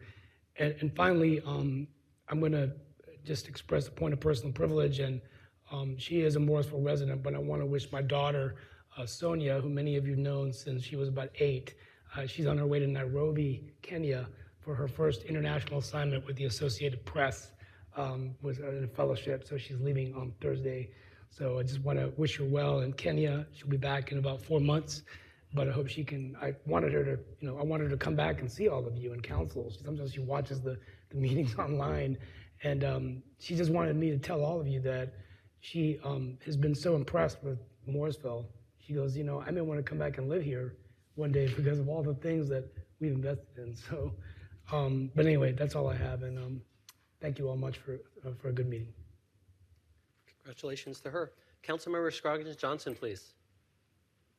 Thank you, Mayor. I don't have a lot of comments, but I was really pleased with our latest senior appreciation day. I know, Mayor, you were there as well as myself, and we had a really good turnout. And it was a fun event, and I'm looking forward to next year. So that's all I have for this evening. Okay, thank you very much. Town Manager Zudema, do you or staff have any comments? Yes, sir. One, Giselle's going to come up while we address a couple other items. We gave you a memo, but realized that the second page didn't print, so we're going to correct that now. While she's doing that, quick update, per communication staff, all of our department videos are posted on our YouTube page, and this planning one, if it's not already there, will be added. Secondly, want to invite Erin up. She's going to give you an update in regards to a PZB vacancy and where we stand with that and what the options are for filling that. So Erin, thank you. Yep, thank you, Town Manager Zudema. Thank you, Mayor, members of the council, for just a couple of minutes tonight. Wanted to share with you all that following your last series of appointments here over the last few weeks for advisory committees, we did have a resignation from PZB. Tim Toterai resigned as our PZB ETJ representative effective July 29. So really sort of at the very tail end of this last process, we were not able to capture and reflect that in your last series of appointments for your consideration. What I did want to bring forward to you all was a little bit more detail that part of one of the things that we balance in the clerk's office is PZB is a little bit of a nuanced portion of our advisory committees because it is also governed by the UDO. The UDO specifies that PZB seats are for a term of 3 years. All of our other advisory committees are for terms of 2 years. PZB also is specified that those seats, if they are vacated for any reason other than termination or resignation, are to be filled for the remainder of the portion of the vacated term. So Mr. Toterai's term was originally set for expiration December of this year, but it was an incorrect term because it wasn't the full 3 years. So technically it would be December 31st of next year, so December 31st of 25. So essentially we would have a vacant portion of that ETJ seat that would need to be filled for August 1st of 24 through December 31st of 25. Part of, again, that challenge is that the appointed public bodies policy, which also governs our work, indicates that we only bring you appointments 2 times per year. So we just completed the spring-summer series. We are starting recruitment next week for the fall-winter series. So the earliest we would be able to bring you an appointment recommendation to backfill that partially vacated term would be mid-late November. We know that PZB is also really the only other quasi-judicial body that we have. It is not strictly advisory in nature. It does have a different role than our other advisory committees, and so it is important that we pay attention when there are vacancies there. So as to not leave that seat vacated for another 3 months, wanted to bring you some options. You do have flexibility built into your appointed public bodies policy that allows you to, do a specialized recruitment when and if needed, or to do a specialized appointment series when and if needed. I think this potentially rises to one of those times, so that PZB is able to fully continue their work. The ETJ representative is a regular voting member. So they do have, of course, alternates that can step up and fill in those voting seats. But this is a voting position for PZB. So I know that's sort of a lot of information to take in. Happy to answer any questions, see what your thoughts are on sort of bringing you an out-of-cycle appointment recommendation to fill this seat. So you said you had some recommendations. What would those be? That's the recommendation. So not what to would be wait. The timing of that. I mean, we could potentially bring that to you for your next meeting, September 10th. Not potentially, we could bring that to you for the next meeting, September 10th. You'd bring us a plan to recruit? So I would also say not necessarily to recruit. So ETJ, again, sort of another specialized, nuanced piece. Morrisville's ETJ is relatively small. We have a little bit more clarification work to do. If you don't have a large enough pool of residents within your ETJ to draw from, you can appoint a non-ETJ resident. We have had that exemption in the past. We're verifying if that exemption still stands. Don't know that right off the bat today. Assuming that is still the case, we would be able to bring you appointment recommendations for that seat at the September 10 meeting. I recognize Councilmember Johnson. So Tim is not an ETJ. He does not live in the ETJ. So I think there was somebody before him too that fit that bill. So you need to verify that. I thought that was something we were, an exception we were given like for infinity, but you need to verify that, Erin. And then the only other thing I would say, the fact that you're already starting to recruit next week, I don't want to send out 2 different messages to the public. Why don't we just do, there's a reason we have 2 alternates on the Planning and Zoning Board. It's for situations just like this. And one of them can fill, and has, when Tim's not been at the meeting. So I would tell you, we're only talking, a handful of meetings before we're going to be able to vote in mid-November. We're only talking September, October, November. So I would say just continue with the one recruitment process, make it really simple, and then verify everything with the ETJ seat, and then bring it all back to us in mid-November. That would be my recommendation. Any other thoughts? I'm okay either way. Is there a strong opinion one way or the other? Staff is happy to go either route. I think Liz brings a very good point. the whole idea of alternatives is to fill it in, but also the alternatives have to be present. Otherwise, they could have a chance of a quorum not being there. So PCB meets once a month, right? Correct. So August is already over, or? Yes. So August is over. So we have September, October. In November. 3. I'd like to recognize Town Attorney Gray, please. Just on the process, if memory serves, the county commissioners have to approve the ETJ appointment.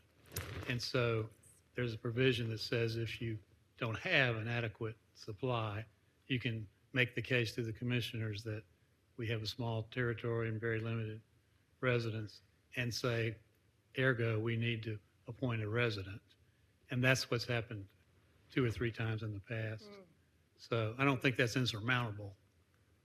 We just have to make the case that we don't really have enough qualified, eligible people living in our ETJ. Okay. I guess we'd have to show a good faith effort that we tried, though. So which would make me lean towards Councilmember Johnson's thought that we go through the full recruitment. Keep it simple. If you could perhaps check with all the members of the Planning and Zoning Board and the alternates and see if they have a problem where they might not meet quorum for one of those meetings, because that would set us back and our applicants to things by a month, which is not really what we're going for. I'd love to recognize Planning Director Stiegel. I just want to say, I don't know if it helps or not, but we don't have a lot tracking for the PCB right now. I'm fairly certain we're going to cancel September. I'm not sure about October. Also helpful. But if you could make those calls and check to make sure that people would have those set aside, that we're going to at least make quorum in case, that'd be great. Councilmember Johnson?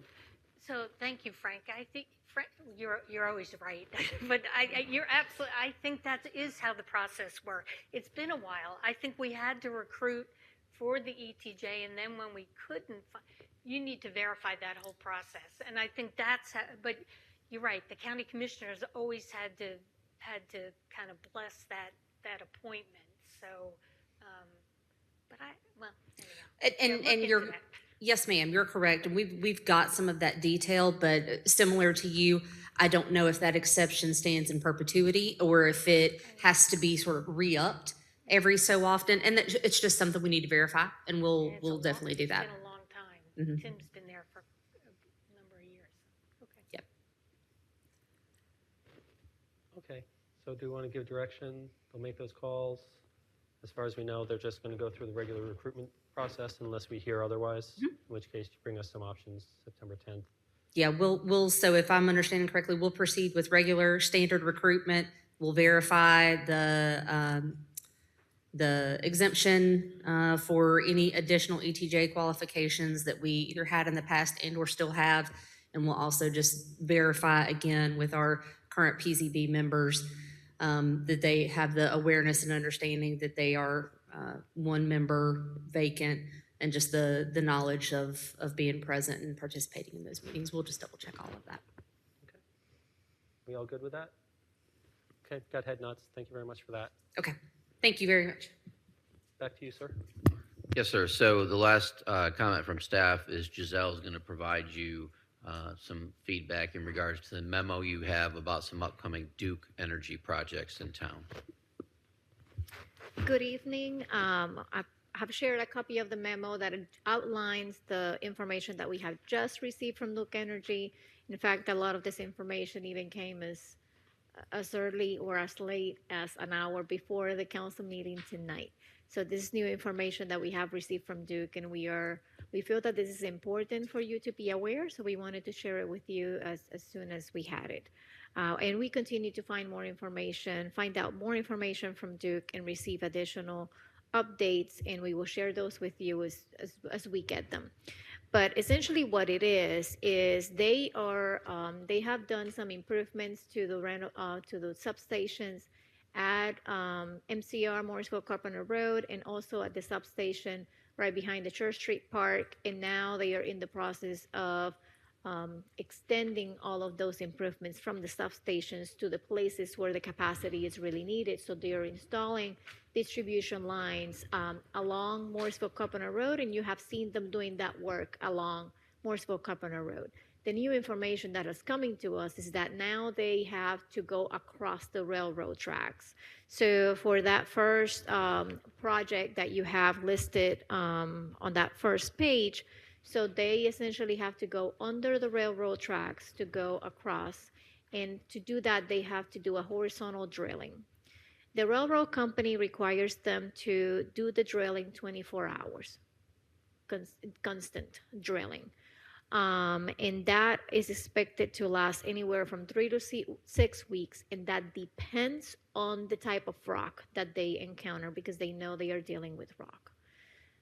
Why are they required to do a 24-hour drilling? They are required to do a 24-hour drilling because once they start going with the horizontal drill, if they were to stop, it could create a cavity underground that now compromises the foundation of the railroad tracks. And for that reason, because the risk is too high, the railroad requires them to have a continuous drill.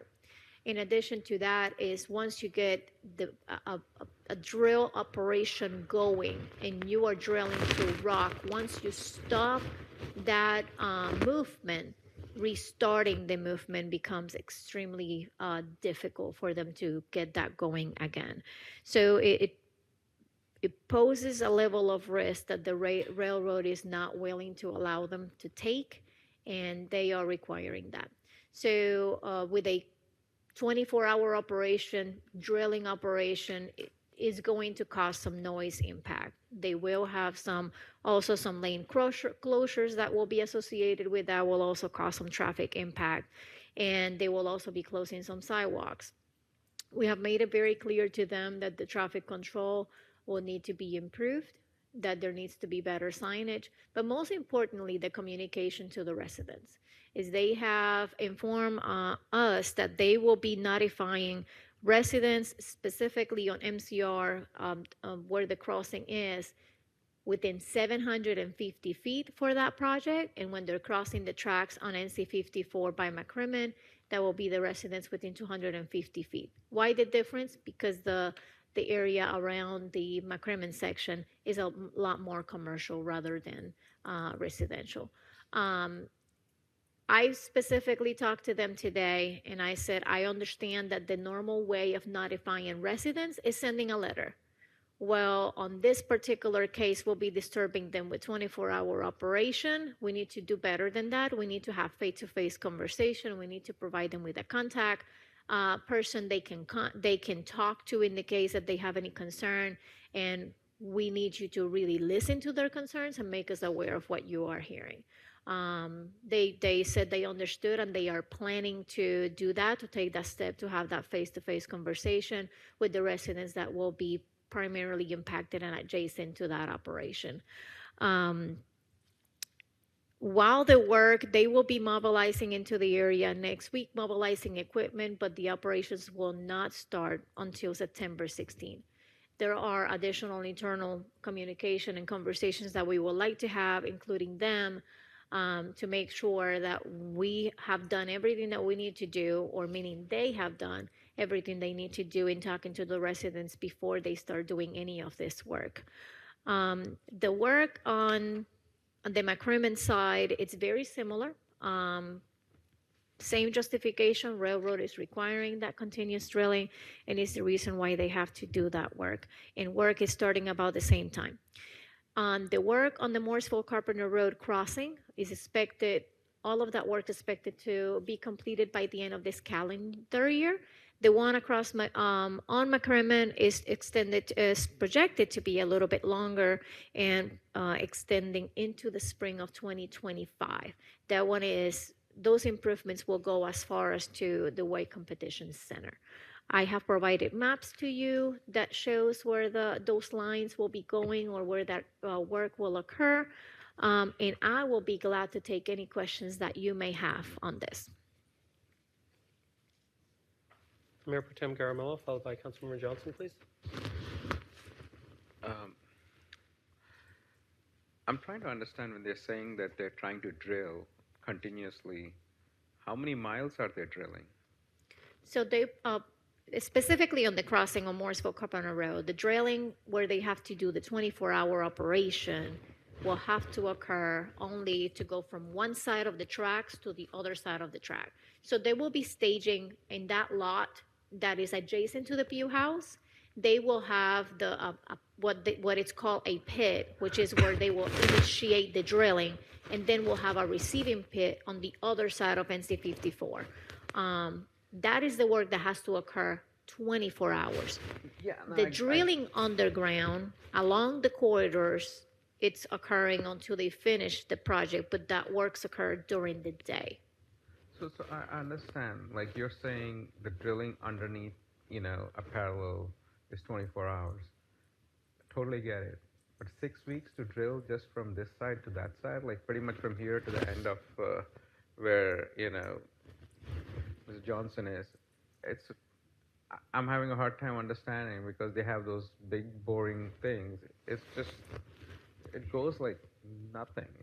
It's like cutting a butter knife.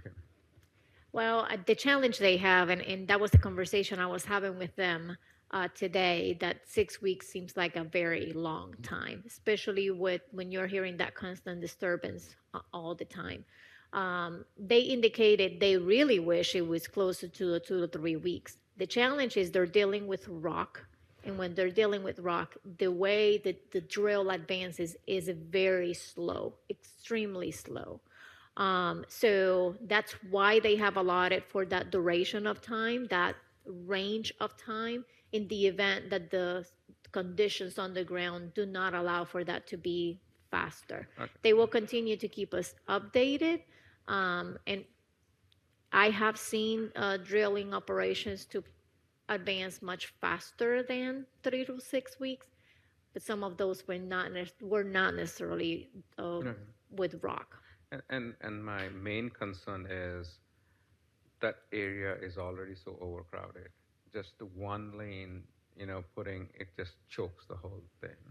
And especially 24/7, you're talking about with the HSNC, a lot of events coming in, and Diwali and all those things. October 16th is Diwali, and like I'm just giving some data points, but it will be a mess, and I don't know how we will manage it. And when the signals don't even cooperate with the single lane, you will not be flushing traffic out of it. Mm-hmm.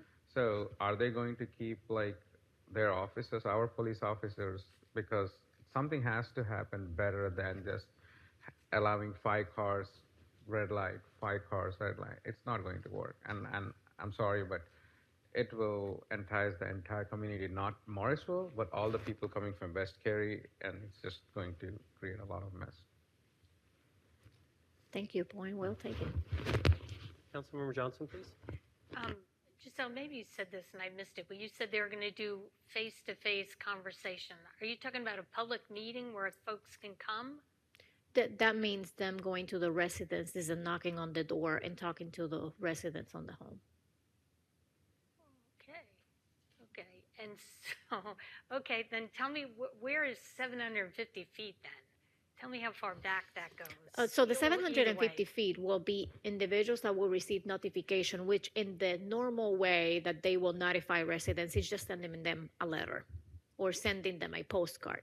What we have requested is that, for example, the residents that are immediately adjacent to where the boring pit will be, where the drilling operation will occur, all of the residents on that back side of the Pew House, all the way to Miss Lumley, and then on the other side of MCR, I would say east of Church Street, including the residences on Page, they will be knocking on their doors. In addition to letters and postcard, knocking on their doors and making sure they're having that one-to-one conversation of this is what you will expect to see, and this is the contact information. Okay, I appreciate them knocking on doors, but there's a whole heck of a lot more people than that are going to be negatively affected. I'm worried about the traffic too, but when we did nighttime work on the Morrisville Carpenter Road project, I got complaints from people off of Morrisville Parkway about hearing the noise during the night. And that was, I can't imagine what this noise is compared to that, but noise travels at night. So I think we need to figure out a way to, I think we need to figure out a way to have notify even more people. That's just not enough, in my opinion, because this affects. I realize this affects a lot of people in Cary too, and there's no way we're going to notify all of them as well. But we need to figure out some bigger communication mechanism. So you all can figure that out. But I mean, this affects Savannah. This affects all the neighborhoods up and down Morrisville Carpenter in Morrisville. So, and then forget the other side. Yeah, I'm sorry? Yeah, well, and I was going to say, and forget the other side. I mean the other side of the railroad tracks going down Aviation, right? They need to do a better job of communicating. I appreciate the door-to-door for the folks that are within 750 feet, but that's not enough in my opinion. Thank you. And we will definitely talk to them about expanding their reach, and we can also talk with our communications department to see are there any opportunities that we haven't thought of that we can recommend to Duke Energy. Okay, and another thing, thank you for that. And you know, if we're going to have to put more police out there, who pays for that?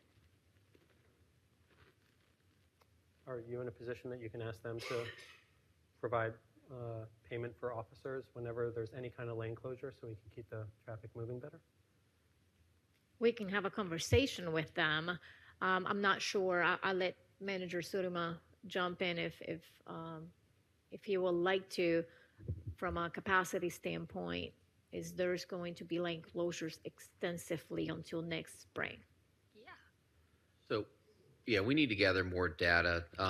You know, the challenge we have is that, to my knowledge tonight, and again, we learned a lot of this today, so we'll keep digging into this, but, you know, our authority sort of rests around, we have a noise ordinance, and we have an ordinance that says you can't do work, you know, after a certain time of the day. We've granted exemptions to that in the past on very specific, you know, emergency type situations. You know, does this qualify as an emergency? We have to talk through that. I'll be working with my good friend here next to me as we sort through that. But yeah, we need to have a better understanding of, you know, one of those lane closures. I mean, because lane closures at 1 o'clock in the morning are not that they're not still potentially dangerous, but that's very different from 1 o'clock in the afternoon, right? So I think we need to understand what they're doing and the timing of it so we can try to come up with a plan. And obviously, we'll share that with you as soon as we have more information. Okay, and I've got one more question. Are these two projects going on at the exact same time? Of course They're starting about the same time. Oh, no. Just no. I mean, nobody has anywhere to go then. If they're going to do 3 to 6 weeks on Morrisville Carpenter Road, and at the same time, they're going to be doing the 24 hours of, we have nowhere to go to head east, to head in that direction. I will get clarification from them specifically on the Morrisville Carpenter Road because their pits will be outside of the right-of-way. One will be on that staging area adjacent to the railroad, directly adjacent to the Pew House, and the receiving pit will be on the residential property on the other side of the tracks. I wonder if they really need to do lane closures on that section of NC 54. Where I feel that the challenge will be is the section on McCrimmon Parkway between Church Street and NC 54 that it's currently a bottleneck. Yeah.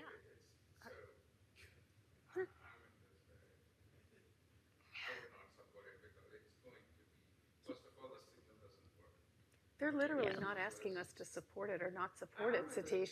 They don't care what we think at all. As evidenced by the fact that we're getting 2 weeks' notice on a project that is going to snarl our town up unbearably for what sounds like into the spring of next year.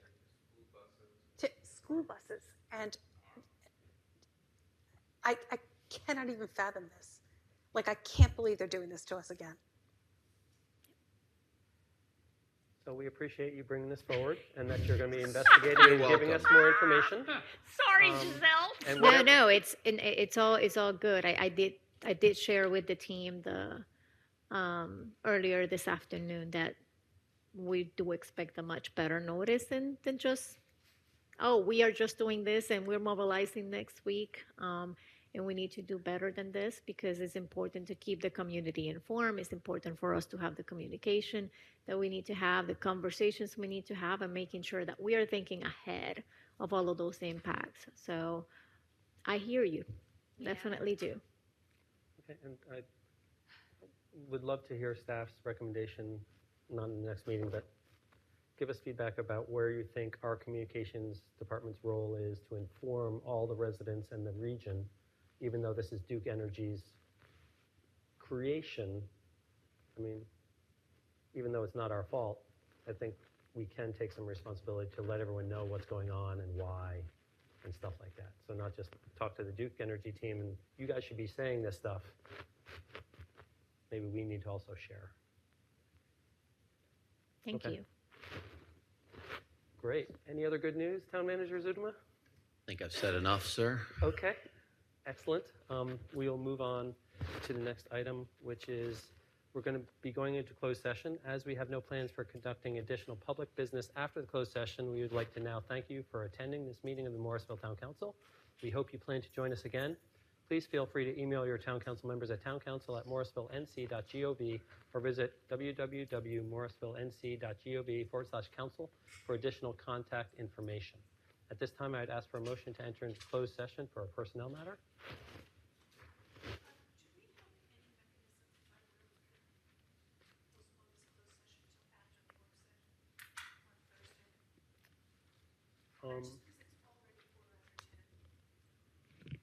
There's always that mechanism, but I don't think this is going to take very long.